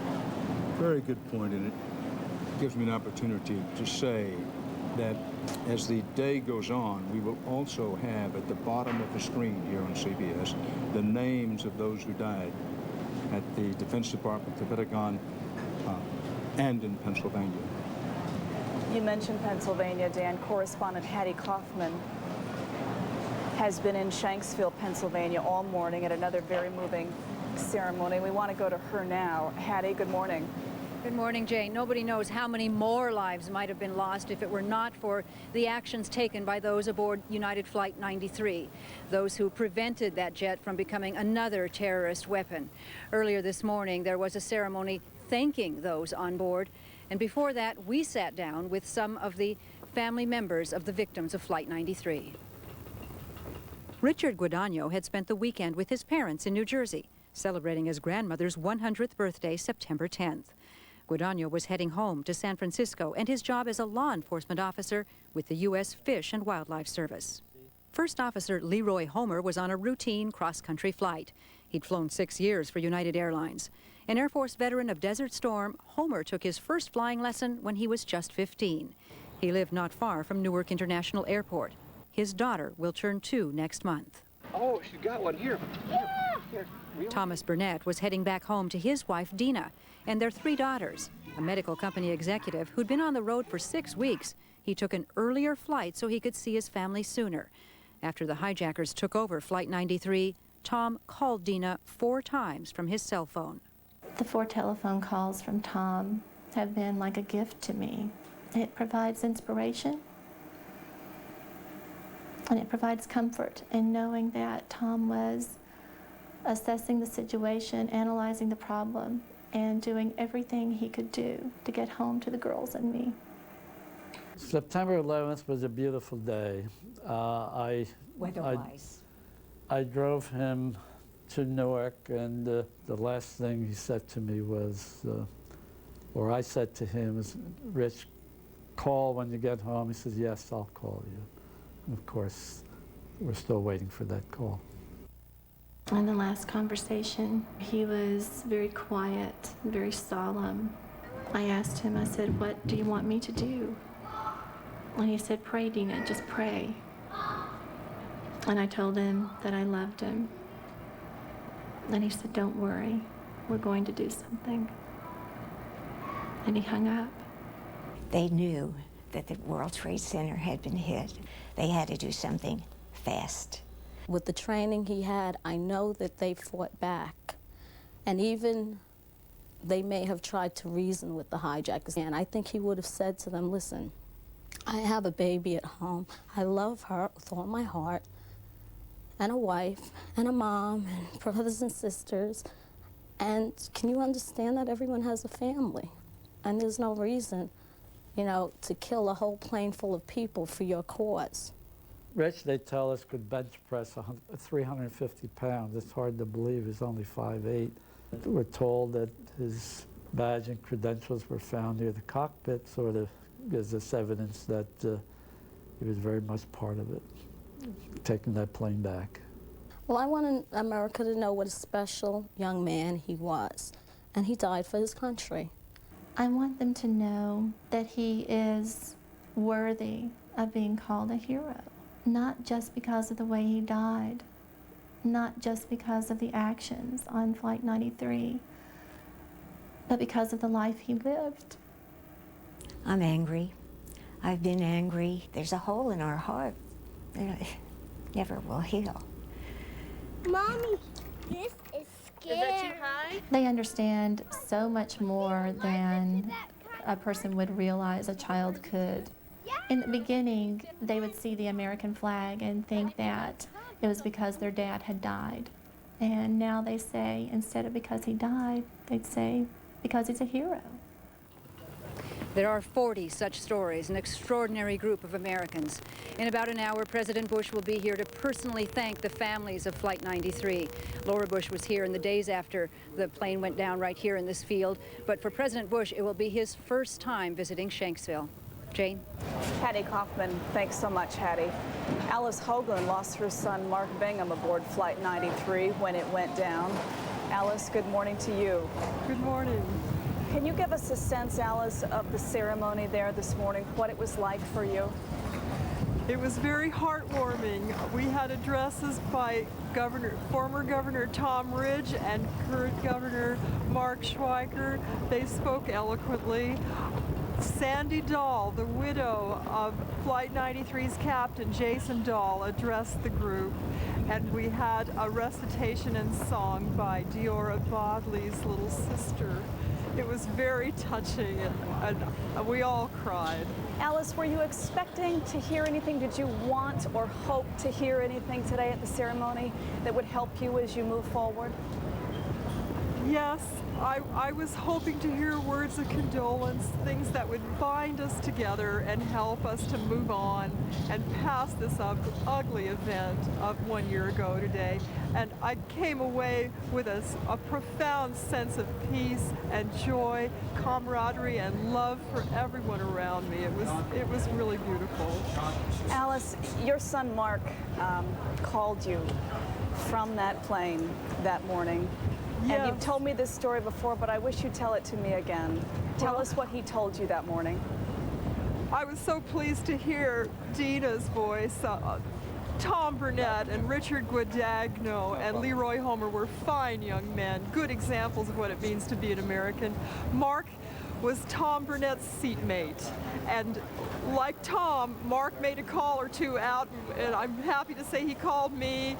I heard his voice. He said, "Mom, this is Mark Bingham. I'm on a flight from Newark to San Francisco, and there are 3 guys who've taken over the plane, and they say they have a bomb. You believe me, don't you, Mom?" And I said, "Yes, Mark, who are those guys?" And there was a long pause, and I heard Tom Burnett's voice speaking low and confidentially and confidently to Mark. It did me a lot of good to learn that Dina Burnett was giving Tom the information that Mark and Tom and the others needed to help make a difference on Flight 93 that morning. And the fact that he did make such a difference, Alice, and was one of those many, many heroes on that plane, has that helped you at all over the last year? Oh, yes. We don't know exactly what happened in the last few minutes of Flight 93, but we're very proud. The last 5 to 7 minutes, Dina and Melody and Bee and Jerry Guadagno sat with us and heard those last 5 to 7 minutes. We all have reason to be proud of the way the passengers of Flight 93 pulled it together, made a plan, took a vote, and then charged up the aisle and assaulted that cockpit. And in the end, it was the terrorists themselves who were terrorized. Alice, I know back in April, the FBI allowed you and some of the other families to hear the cockpit voice recordings from that day. Yes. How much does that stay in your mind? How much do you remember what you heard on those tapes? The cockpit voice recording, as garbled and low as it was, and poor quality as it was a beautiful testimony to the cooperative spirit and the heroism of the people on board Flight 93. It stays with me all the time. It was wonderful to hear familiar. It was wonderful to hear those voices pulling, those men and women pulling together. The Alice, voices encouraging one another. Well, let me ask you just on a final note here. I know that Mark nearly missed that plane, that flight, that morning. That's true. And if you could say one more thing to him, one more moment with him, could have one more moment with him on that phone, what would you tell him? I would tell him something that he knows already, that I love him deeply, that I miss him very much. Alice Hoagland, I really appreciate you being with us this morning. Thank you so much, and You're good luck welcome. to you. Thanks for having me. Thank you. And now here's Dan. There are many people who lost loved ones on 9/11 have channeled their grief into something positive. Two of them are with us here today. Jenny Bauer, who lost her husband, David Bauer, and Nikki Stern, who also lost her husband, Jim. Good morning to both of you. Good morning. Nikki, first, everyone knows this has been a really difficult year, and I know you've tried to look forward and move forward. We're all trying to do that as individuals and as a nation, as a people, as a society. But you've had the most difficult challenge. How have you tried to do that, move forward? I found that I needed to be involved, and I needed to get active, and I needed to help other people, and I was going to find my healing process by doing that. And we had no children, and so when my husband passed away, when he died, I found I needed to get information, and then I could get that information to other people. So I've kind of become a sort of a family activist, and I think my healing process is intertwined with that kind of advocacy. Jenny, in addition to everything else, you're a mother. Yes. And so the challenge has been compounded for you. How have you tried to move forward? Well, I think in tribute to my husband and to show my children it's important to move on. I think they needed that kind of role model to show them that the terrorists did not win.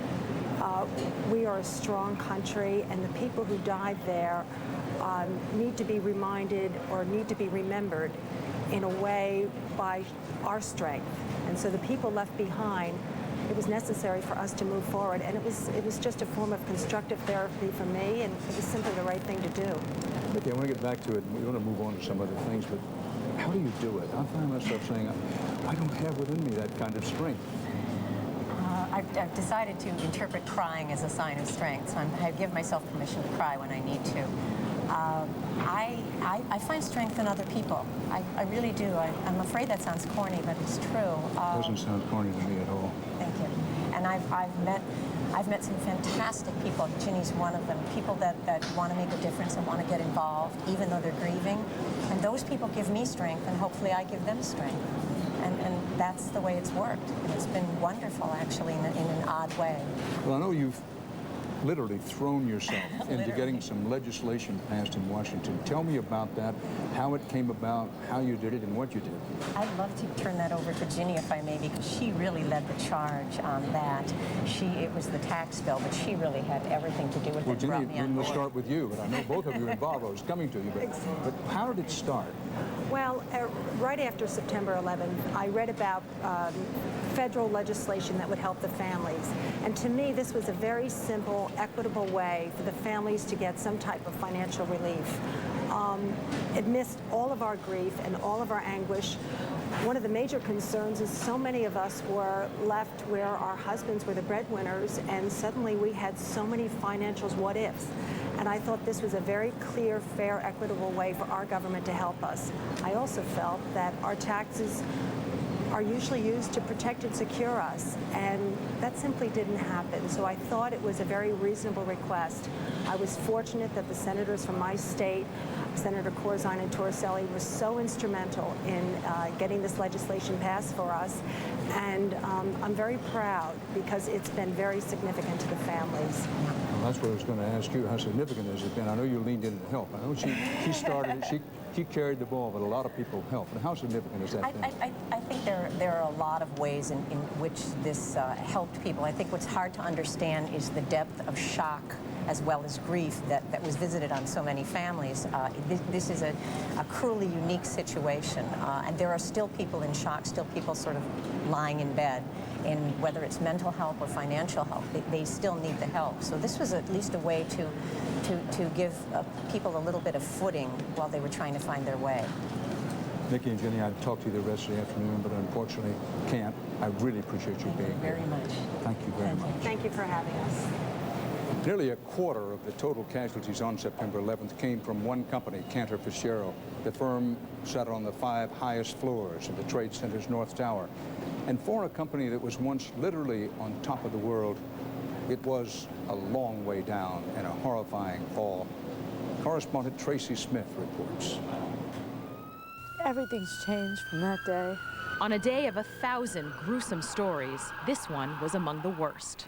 Cantor Fitzgerald is a firm built on mind-bending numbers. Thousands of people, billions of shares, trillions of dollars. On September 11th, the company's numbers were agonizing. As of now, I think we know about 300 people. So we're missing 700 families, 700 people. Cantor lost 70% of its employees that day. Bond trader Daniel Trant left a wife and 3 children. The toughest time was my children's wails. They were wails, and them curled up in a ball in my living room, ready to tell them their father was gone forever. A week later, Kathy told his story on The Early Show. He called me and said he loved me more than life, and he loved the kids. And he said that the flames were around him already, and the smoke was, he couldn't even breathe. And he said he was going to try and get out, but if he couldn't, for me to please just take care of them and be there for them. His son Daniel shared a letter in which he said goodbye. Dear Dad, you died on Tuesday, September 11, 2001. You were loved by many people, and you loved many people. I remember you as the best husband, the best dad, the best influence, and my best friend.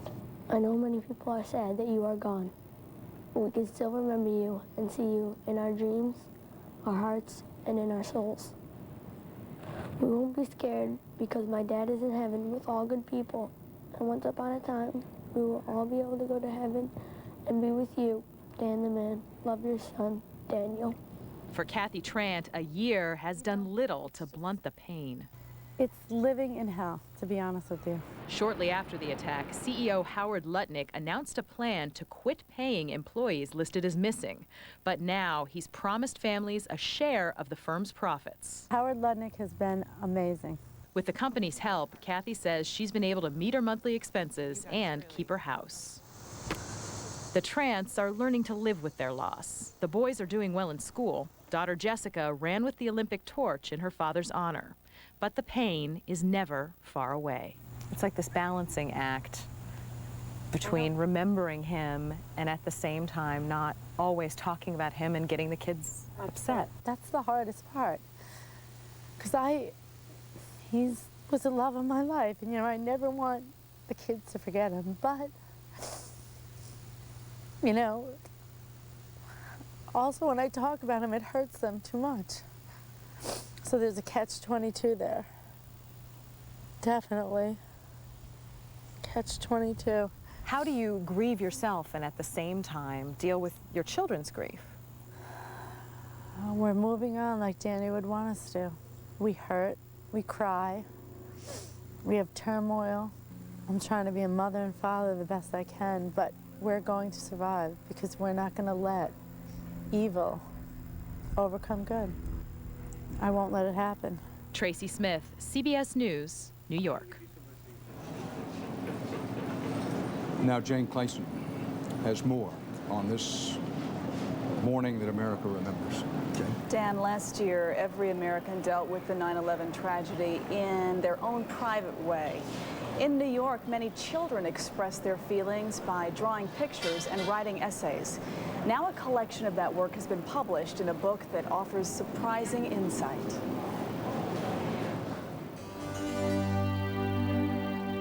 Today I was thinking about something, but somehow the World Trade thing came to mind. I was thinking that it feels like the World Trade is stuck to the palm of my hand, and I cannot get it off. On September 11th, my mom picked me up early from school. She asked if I knew what had happened. I said yeah. Imagine what it would be like to see September 11th through the eyes of a child. She said that's not all that had happened. There were 2 airplanes and they went straight for the Twin Towers. When it hit, there was a huge explosion. The smoke came zooming down. People ran for their lives. The smoke came rushing. Nearly 150 drawings, poems, and essays by New York City school kids fill the pages of a new book entitled Messages to Ground Zero. But New York School Superintendent Shelley Harwain says the children didn't set out to write a book. It was inevitable that this would show up. They were living it every day, and I think, in fact, in some places, teachers did encourage them, but they just let them respond to the events. In fact, at the beginning, our littlest kids, our youngest writers, our youngest children, they asked for so many Legos and Play-Doh because they all wanted to create. I think there was a natural feeling, an urge to create, to compose, in response to such a horrific act. Basically, this girl in my picture did lose a family in the World Trade Center. The other things that are in the picture is a flag. Well, basically, I just drew the flag to prove that we should be proud to be living in this nation, even though our buildings broke and things died. I looked in the book. Everybody's drawings was great. This is one of the pictures I like because the drawing shows it's like a dog looking for bodies, hoping that there is survivors. I believe it's good that people draw this because you show about yourself. You're telling other people how you feel about the World Trade Center, saying that you're not alone. I've always believed that children do look at the world differently. I think in this event as well, they saw different things. I think that will enlighten us if we look at the world through children's eyes. Though some work is unflinchingly dark, Shelley Harwain says that the book as a whole is hopeful. This little one, I love it because it's in crayon, so you know it's a very young child. And to me, the choice of colors is so hopeful. It's filled with all these pastels and all these kind rescue workers hugging each other and comforting each other. And I think it's a hopeful look at the rescue workers and a little pride in New York City. This is lovely. These grade schoolers say the art and writing helped them through a difficult time, and that now they're glad it will help others remember. When I express my feelings, I feel better of how things happen. But it still comes back sometimes, but I still feel better. I think it's going to be a good experience for the people that are going to read. They're actually going to find out. So if they didn't care so much about the Twin Towers, when they read this, they're going to understand like how other people felt. I try to think of other things, but everything seems connected. It's like I'm walking through a maze, but every path leads me to the place I'm trying to get away from. I will not forget the World Trade Center. It will travel through my heart and mind always.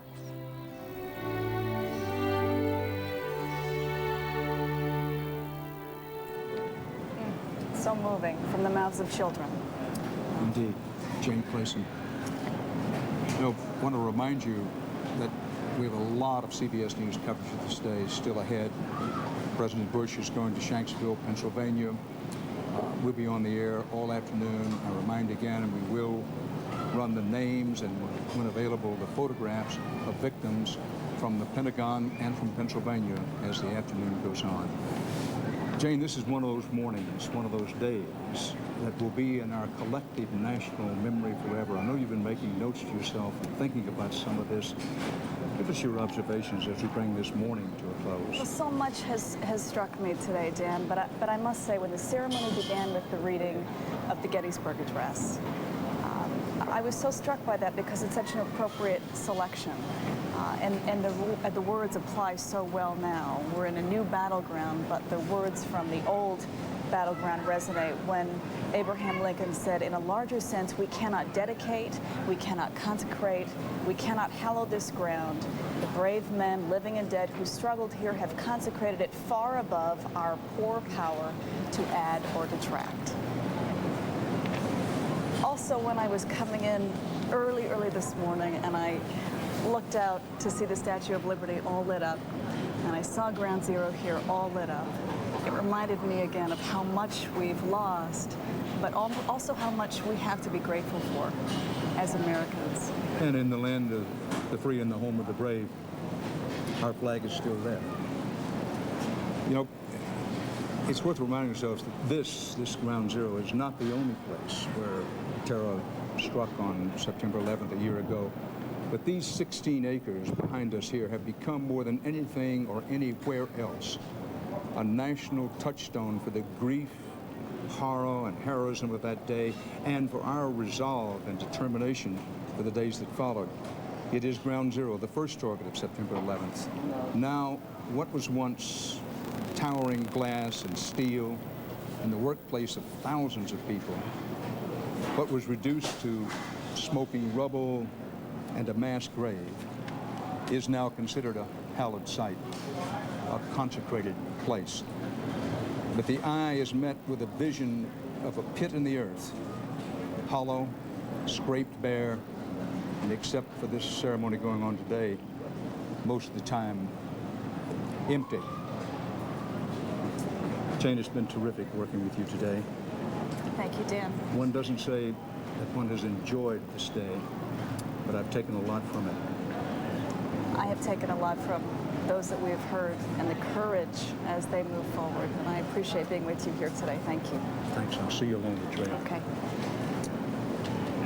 You are watching continuing CBS News early show coverage of 9/11, the day that changed America.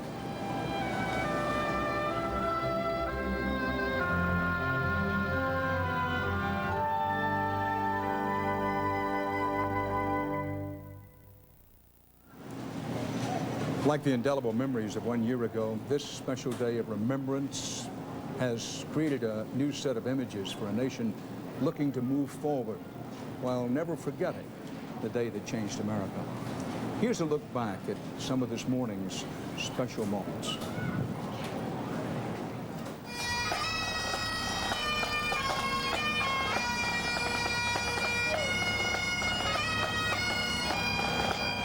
I came down here to the area of Ground Zero, and I once again felt some of the tremendous anger that I feel about the attack that took place on us and the loss of a lot of my friends and a lot of people that, that we're still feeling the effect of on their families. Again today, we are a nation that mourns. Again today, we take into our hearts and minds those who perished on this site 1 year ago, and also those who came to toil in the rubble to bring order out of chaos, and those who throughout these 12 months have struggled to help us make sense of our despair. Now we join with our fellow Americans in a minute of silence, led by President George W. Bush from the South Lawn of the White House in Washington.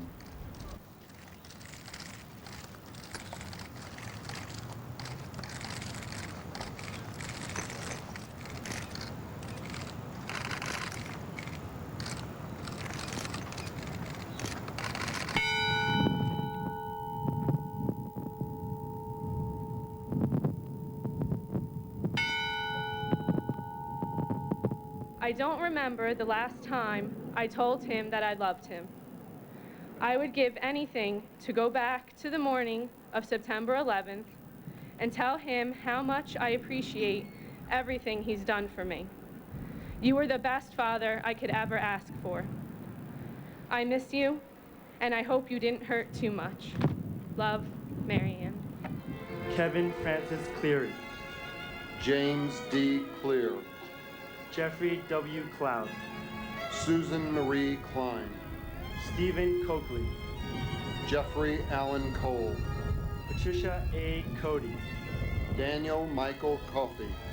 Jason M. Coffey. Today we remember each life. We rededicate this proud symbol, and we renew our commitment to win the war that began here. What happened to our nation on a September day set in motion the first great struggle of a new century. The enemies who struck us are determined, and they're resourceful. They will not be stopped by a sense of decency or a hint of conscience, but they will be stopped.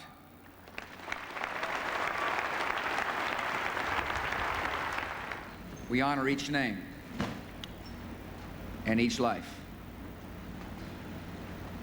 We ask God to bring comfort to every home where they are loved and missed. And on this day, and on every day, may He watch over the United States of America. We honor the crew and passengers of Flight 93 for their selfless sacrifice. Their legacy gives us the hope to know that we do have hope for tomorrow. After September 11th, we know there is no shortage of angels. Lorraine G. Bay. Sandra W. Bradshaw.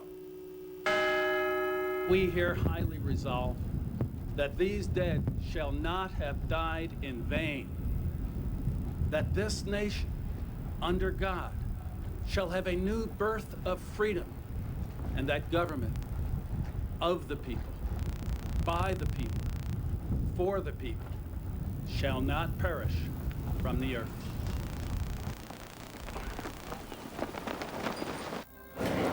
Some of the sights and sounds of this day so far. Dan Rather with Jane Clayson. I'll be back shortly with Ed Bradley. Now some of your stations are good old open ears.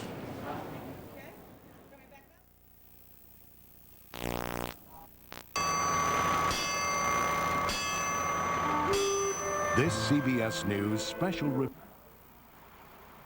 Upstate firefighters honor their peers who bravely risked their lives. Of the people, by the people, and for the people. 23 police officers. And events such as this are going on all day in the Carolinas on this one-year anniversary of September 11th. This is News Channel 7 at noon. New Jersey. Live and on your side, this is News Channel 7 at noon. On your side, this is News Channel 7 at noon. On you.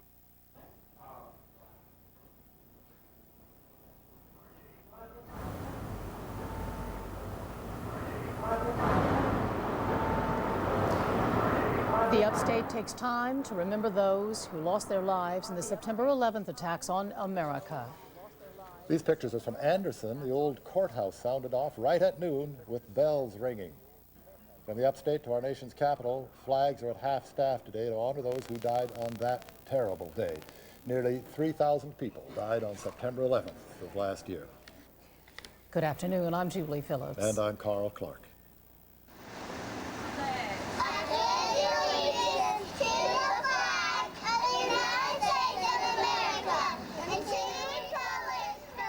Youngsters in Spartanburg do their part to honor the victims of September 11th.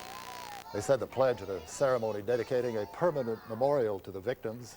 The Liberty Garden links Spartanburg Regional Hospital and Wofford College.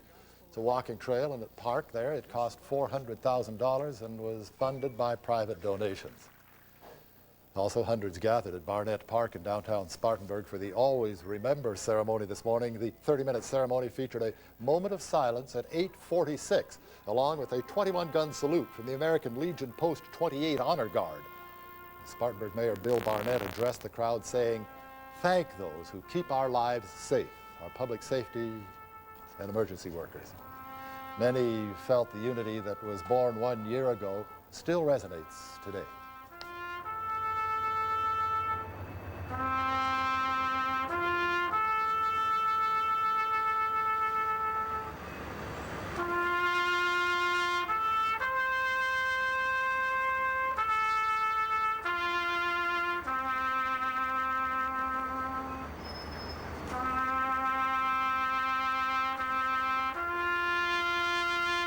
Our city has come together even more in times of prayer, and we're getting larger crowds like the National Day of Prayer and different events that we have in our city. We're getting just larger and larger crowds, and I believe that it's truly a direct result of things continuing to move forward. Barnett Park will be the site of another gathering tonight, the Reach for the Stars musical extravaganza featuring 800 Spartanburg school children will celebrate unity and heroism on this day of remembrance. The show begins at 7 o'clock. Admission is free.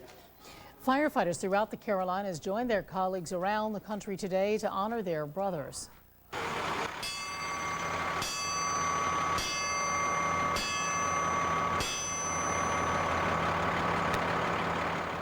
At this fire station in Inman, company members stood at attention as the bells were chimed in sets of 3 at 10:05. That's the time the first tower collapsed at the World Trade Center on this day a year ago.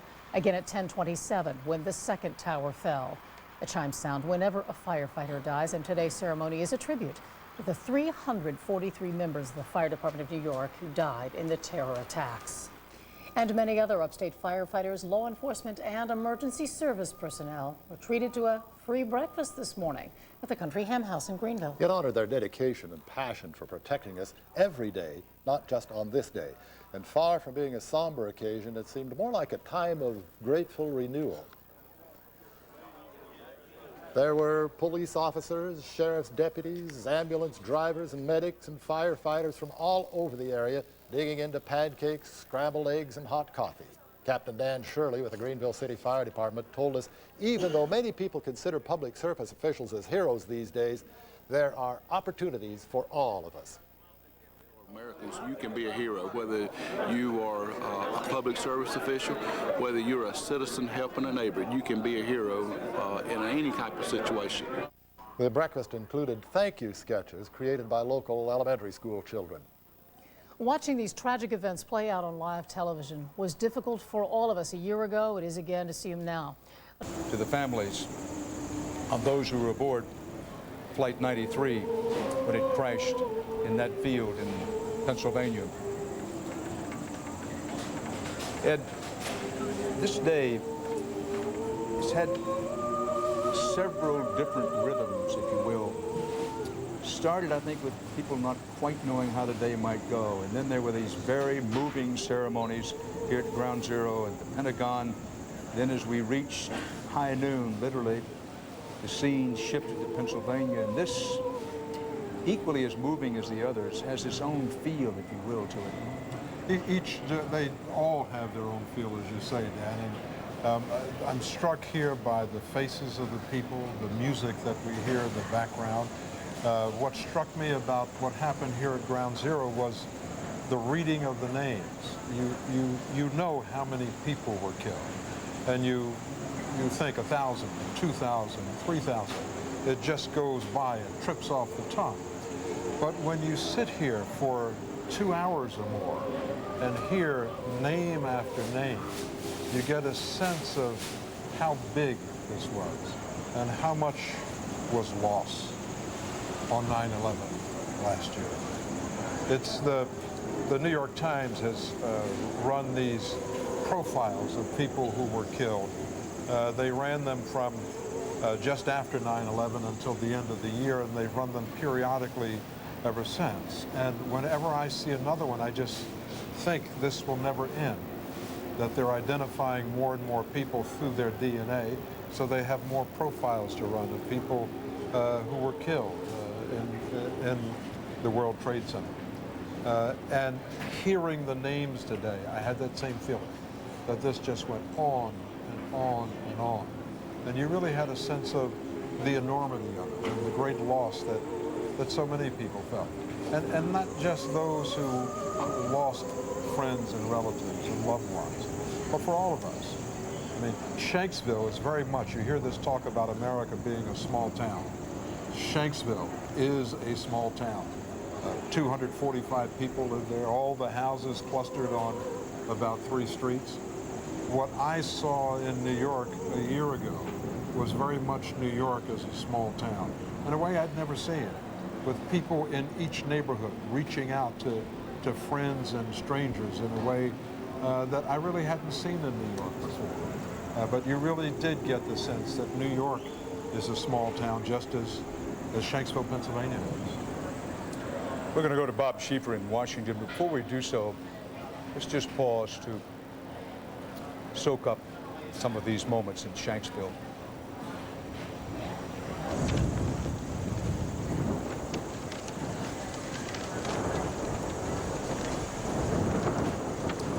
There is no microphone anywhere around the president. So you won't be hearing what he says in private, personally, to these families of the victims there.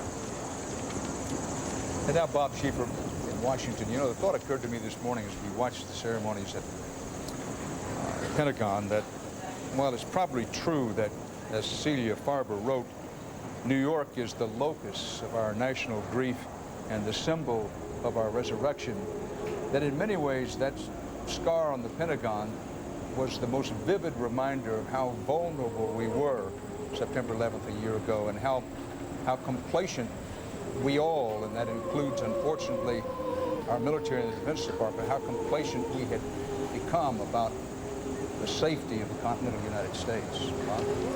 Well, I think that's absolutely correct, Dan, and there's a certain irony here, isn't there, in that here we have the most powerful military force in the history of the world, and the headquarters for that force, of course, is unguarded. There's no defense whatsoever around the Pentagon. I'd like to say one other thing about what's going on up there in Shanksville. Dan, I heard Ed Bradley say a while ago that because of what happened at Ground Zero and because of what happened at the Pentagon, we tend to forget what happened up there in Pennsylvania. And I think that's absolutely correct, because those were such cataclysmic events that we saw.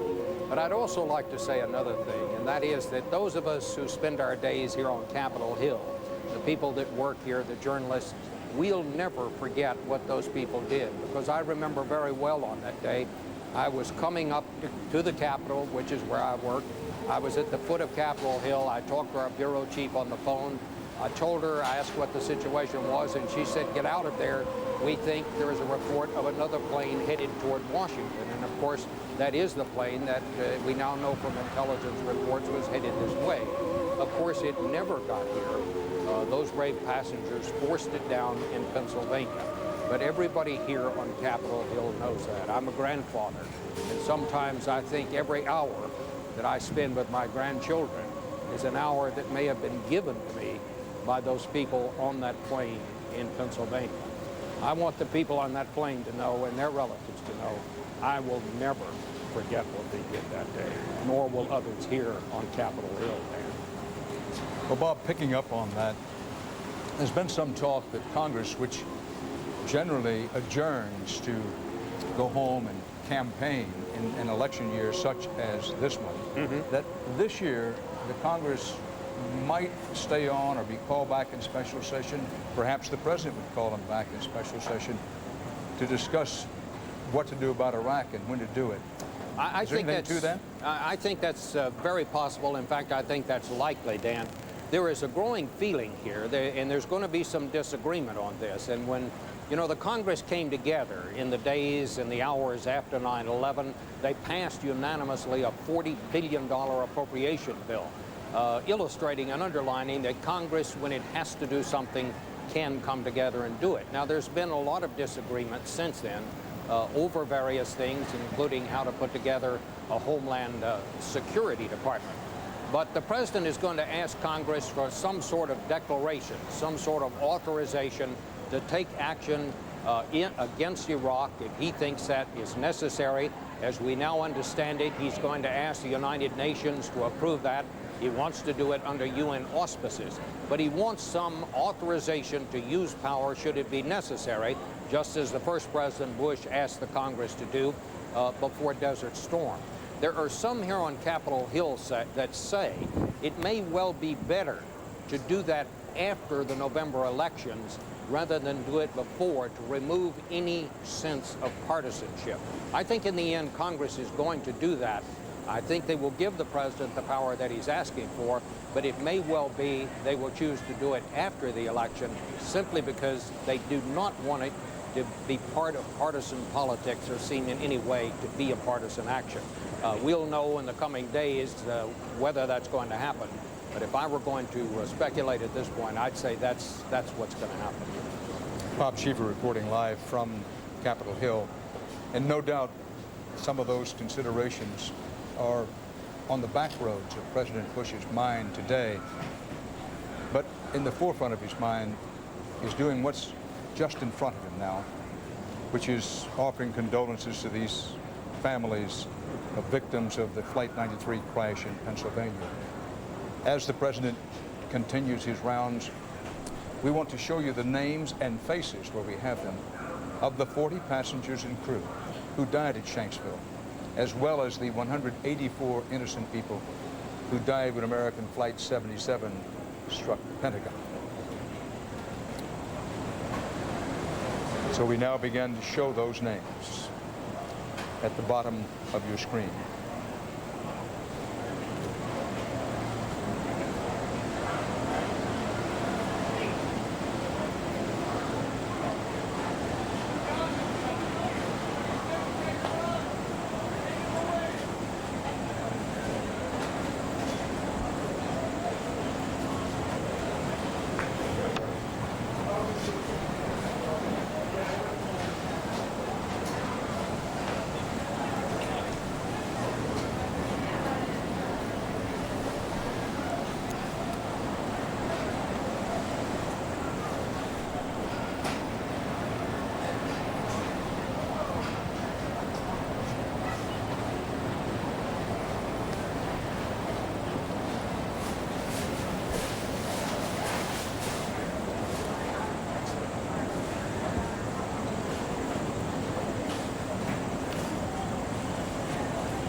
Ted Bradley, as we watch the president speak with each and every family member, you had a thought that you wanted to pass along. Well, just looking at the names and the faces of the people who were on Flight 93 that crashed in Shanksville. The book that was written called Among the Heroes, United Flight 93, pointed out that this was not an ordinary group of passengers on that plane. That there were a number of executives used to taking charge. There were a number of, I guess you'd describe them as big guys, 6'2", 6'4", 200-pounders, athletes who were in good shape, a group of people who were, many of them described as A-type personalities. They were not people who were going to sit back and be docile.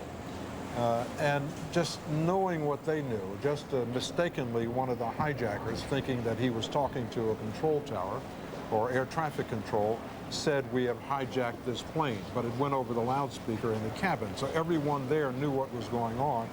They got their cell phones out and used the earphones to call friends and loved ones, and they knew what had happened. They knew it was a suicide mission, because by that time people were telling them on the phone that the North Tower had been hit, the South Tower had been hit, the Pentagon had been hit, so that these poor people who were flying on that plane knew that this was a suicide mission.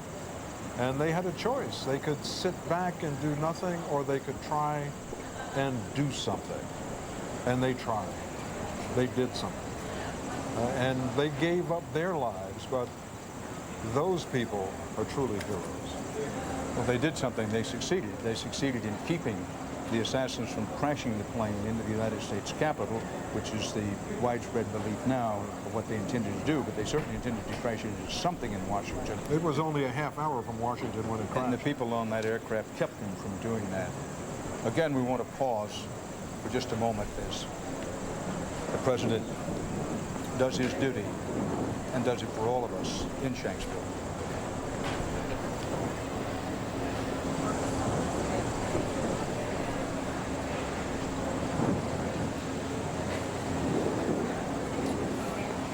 CBS News has been talking with some family members of the 40 passengers and United crew members who died at Shanksville. I want to take time now to let you see their faces and hear what they have to say. I was hoping, we knew that a plane went down in Pennsylvania, and if we finally found out it was his plane, and we were ready to go out the door. If there were any survivors, we were ready to go.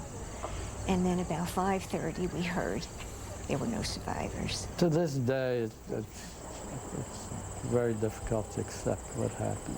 I still, the minute you get up, the second you get up in the morning, till the very last, you go to sleep at night, and 1,000 times in between, he's on our mind.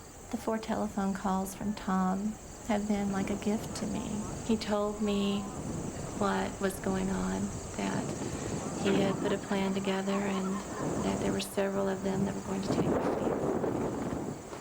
And I scolded him. I said, no, you sit down, be still, and be quiet, and don't draw attention to yourself. And he scolded me. He said, no, we're going to do something. So if they're going to crash this plane into the ground, we have to do something. Well, I want America to know what a special young man he was.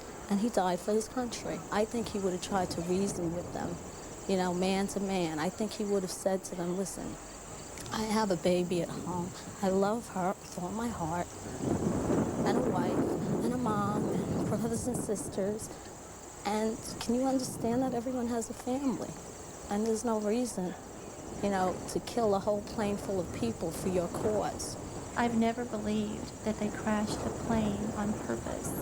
I've always thought that they just did not have enough time, that the altitude was too low, that they were successful in getting into the cockpit, that possibly they had their hands on the yoke, but they did not have enough altitude or enough time to get the nose of the airplane up.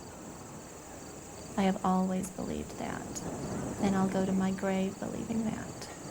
This plane was headed for bigger and better targets. Why did it go down in a raw place like Pennsylvania? No question, they took the We plane knew back. right I mean, away. No question it was heading for Washington. Yeah, we knew right away. We'd been told that they were all heroes. They all had something to do. everybody on that plane did their part. We're Getting sure. that plane No where- special people. They were all very much part of it. We said they were a unique group of people that were just put together for some reason.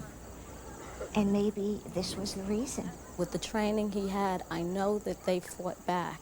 It was a group of people who banded together, just like our country should now, against terrorists. You know, they were not afraid, you know, to risk their lives to fight against these terrorists. In the beginning, we didn't watch television. We couldn't, you know, go through this a second time and see the planes and the crash site and all this. It just was a bit much. But now we just don't want 9/11 to just go away for the people that died. I think that it's easy for people to become complacent, especially people who did not lose someone on September 11th. I mean, I think about our situation, and I have to say to you, my husband's dead. He's dead. And while that may be words to some people, that is a way of life now that the children and I are forced to live. This is a call to action for all of us, not just for the 3,000 families who lost someone that day. This is a wake-up call for each of us to step in and do the right thing, beginning with stopping terrorism.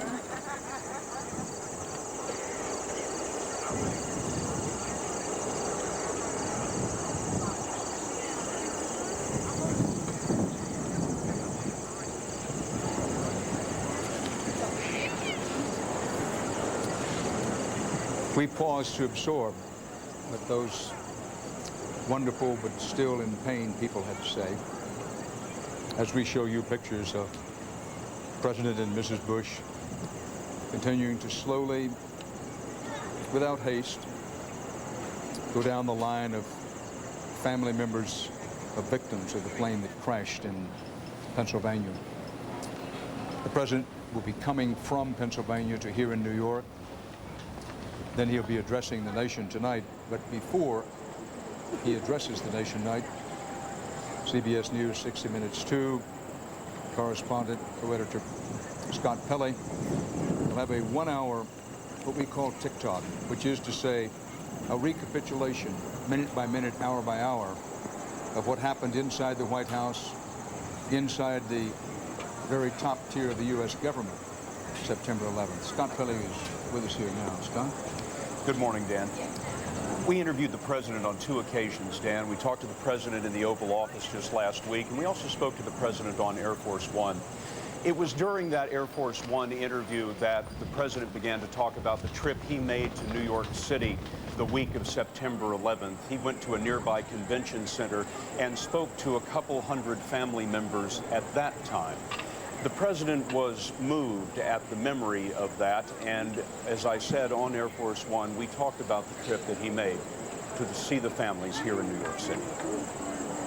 People said to me, he'll come out, don't worry, Mr. President. We'll see him soon. I know my loved one. He'll find a place to survive underneath the rubble, and we'll get him out. I, on the other hand, have been briefed about the realities, and my job was to hug and to cry. But I remember the whole time thinking, this is incredibly sad because the loved ones won't come out. I'm told a story, Mr. President, of a little boy who handed you a picture of his father in his firefighter uniform. Right. And you signed it and handed it back, and he burst into tears. Do you remember that young man? I do. I remember a lot of young boys. When they started to get me to sign the picture, I said, your daddy won't believe that I was here, so you show him that autograph. Just trying to provide a little hope. It's a difficult time to be with those. It was tough, you know. I still get emotional thinking about it because we're dealing with people who loved their dads or loved their mom, loved their wives who loved their husbands. It was a tough time. You know, and it was a tough time for all of us because we were very emotional, and I was emotional at times. I felt the same now as I did then, which was sad, and I still feel sad for those who grieve for their families. But as I said, out of my tears, I see opportunity. We never knew much about that meeting until now. It was closed to the press that week of September 11th. The president had been scheduled to go to that meeting and spend about 30 minutes with the family members there, but it ended up taking about 2.5 hours because the president insisted on meeting and speaking with each and every person in the room. Dan? Well, Scott Pelley, as he's doing this afternoon, is taking probably an hour and a half to speak with each and every family of a victim of the plane that crashed in Pennsylvania. Scott, I want to remind our viewers that your exclusive interview with President Bush and other members of the administration about September 11th will be on at 8 o'clock Eastern Time, 7 Central, on 60 Minutes 2 tonight. But you spent a good deal of time with President Bush. What was the most revealing moment for you? Dan, I think this is President Bush as we haven't seen him before. We saw the moments just then when he was very tearful and emotional about meeting the families. At other times in the interview, he is literally pounding his desk in anger about what happened on September 11th. I think the thing that I come away from the interview with is that the president feels as strongly about September 11th today as he did then. Scott, we look forward to seeing the program tonight. Never before seen material in an exclusive interview with the president. Thanks for being with us this afternoon. CBS News correspondent Hattie Kaufman is in Shanksville, Pennsylvania, just outside where the President and the First Lady continue giving their condolences and those of the nation to family members. Hattie? Dan, we are kept quite a ways from where they are. I can see them, but all the cameras are kept far away except for the one that's over there, the pool camera, because this is private time. He wanted to spend private time with the families who lost those loved ones aboard that flight. You know, much has been said about the lives that could have been lost if it were not for the bravery of those on board. But I want to add another thought here, and it's not just the lives lost, but can you imagine the damage to the American psyche if another symbol went down, a symbol like the Capitol building or the White House, if it crumbled the way the Twin Towers crumbled? We cried over what happened in New York, and I just can't even imagine the hurt that America was spared by those 40 passengers and crew members aboard United Flight 93. Hattie Kaufman reporting live from Shanksville, Pennsylvania. Ed Bradley is with me here, Ground Zero in New York. Ed, I know that you and almost every American knows the words of Martin Luther King Jr., who said the ultimate measure of a man is not where he stands in moments of comfort and convenience, but where he stands at times of challenge and controversy. Well, this is the ultimate time of challenge for this President of the United States. And yes, a time of controversy when one takes into account his determination to attack Iraq unless, as he puts it, there is a regime change there, and with what's happening with the economy. But every presidency has its test. And these moments, these days, are the test of this presidency. And clearly, particularly on Iraq, as you mentioned, Dan, because in many ways, the president is going this alone. At least not with a lot of support from our allies, support that you would think that he wants to have, but that he may not get. He has the biggest selling job of his presidency in order to get the allies to go along with this idea of taking an active role in regime change in Iraq. While noting that thus far there's no absolutely positive, conclusive evidence that's been made public directly linking Saddam Hussein with al-Qaeda. However, the president's point is he is trying to get his hands on nuclear as well as other weapons of mass destruction, and now is the time to move.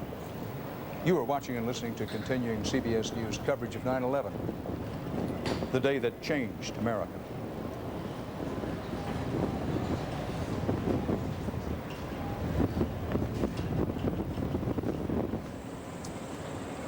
For those of you just joining us or joining us again, we're watching President Bush and the First Lady as they greet the families of those lost in the crash at Shanksville, Pennsylvania. Ed, as we look forward on this day, in fact, looking forward to the next 24 hours, the President comes here to New York, the Ground Zero. He'll be speaking to the nation tonight from Ellis Island, with the backdrop of the Great Lady, the Statue of Liberty. That'll be at 9 o'clock Eastern Time, 8 Central. We have the President coming this afternoon here to New York. We'll be covering that, of course, live. Then we have a special edition of the CBS Evening News. Then we have 60 Minutes 2, Scott Pelley's exclusive interview with the President, and other exclusive material beginning at 8, 7 Central. Then the President speaking at 9. And then, tomorrow morning, not only does the scene shift, but the emphasis shifts. The President comes to the United Nations to, there's every indication, later in the line. It's going to be an ultimatum to Saddam Hussein to get the United Nations to issue an ultimatum. Is there any doubt, as you travel around the country, any doubt in people's mind that we are going to strike Iraq? It's only a matter of time. You know, even among people who say, I hope we don't do this, I hear them saying, I think that we are. And I've heard people say, how do we not make this happen? People who are opposed to an attack against Iraq. But we certainly seem to be headed down that road. And what's interesting is that some of the top-ranking members of the president's own party have said, show us the evidence, make the case why we should go in after this man. Show us how he is directly connected to 9/11. Yes, we know that he has weapons of mass destruction. Yes, we know that he has used them before. I was in northern Iraq and saw what he had done to the Kurdish people. And we went in through Turkey and talked to people who said that they saw their friends and neighbors and relatives just drop because of the poison gas that had been used in Halabja and in those areas around Halabja. So we know that he will use these weapons. He's used them against his own people. But there are some people who say, is he crazy enough to strike out outside of his own boundaries, outside of the country that he controls? As someone said, you know, we don't want a mushroom cloud to be the smoking gun. Show me the smoking gun, but we don't want the mushroom cloud to be that smoking gun. The president is in a very difficult position. He has a tough selling job, not only to the members of his own party who are doubtful, but to a significant number of Americans who are concerned about this track that he seems to be on. And then with a number of allies around the country. I mean, he seems to have Tony Blair, the British Prime Minister, on the train with him. But there are very few passengers among our allies who are on this train that President Bush seems to have set in motion. As I say, the focus shifts to that dramatically tomorrow morning with the President's speech to the United Nations here in New York, which we, of course, at CBS News will carry live on these CBS News stations. And right now, the President is continuing doing what he feels he must do, he should do, and he wants to do in Pennsylvania. As he goes about that work, that duty with the First Lady, thought comes to mind that it's clear the President has decided that he doesn't have to make a case directly linking Saddam Hussein to al-Qaeda.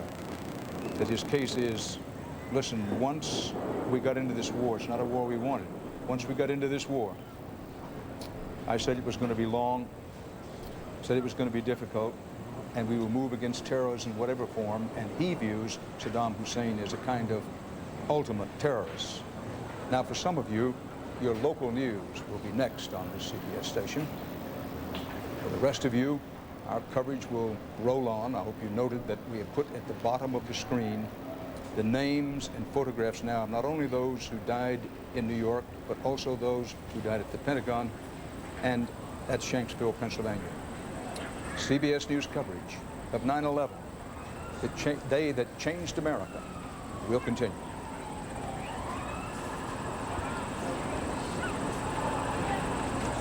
Now, in this half hour of our continuing coverage of this solemn anniversary, we're going to give you a look at the state of America's security, what's been learned, what's being done differently, what hasn't been done, and what the American people think about how it is all being handled. The word came yesterday on the eve of 9/11 that President Bush was boosting the nation's terror alert status from yellow, that was significant, to the status of orange. That's the second highest level and signals officially a, quote, high risk of terrorist attack on American targets here or abroad. The only higher category is red, which is imminent danger, if you will. Now, as for why the U.S. government felt compelled to impose a code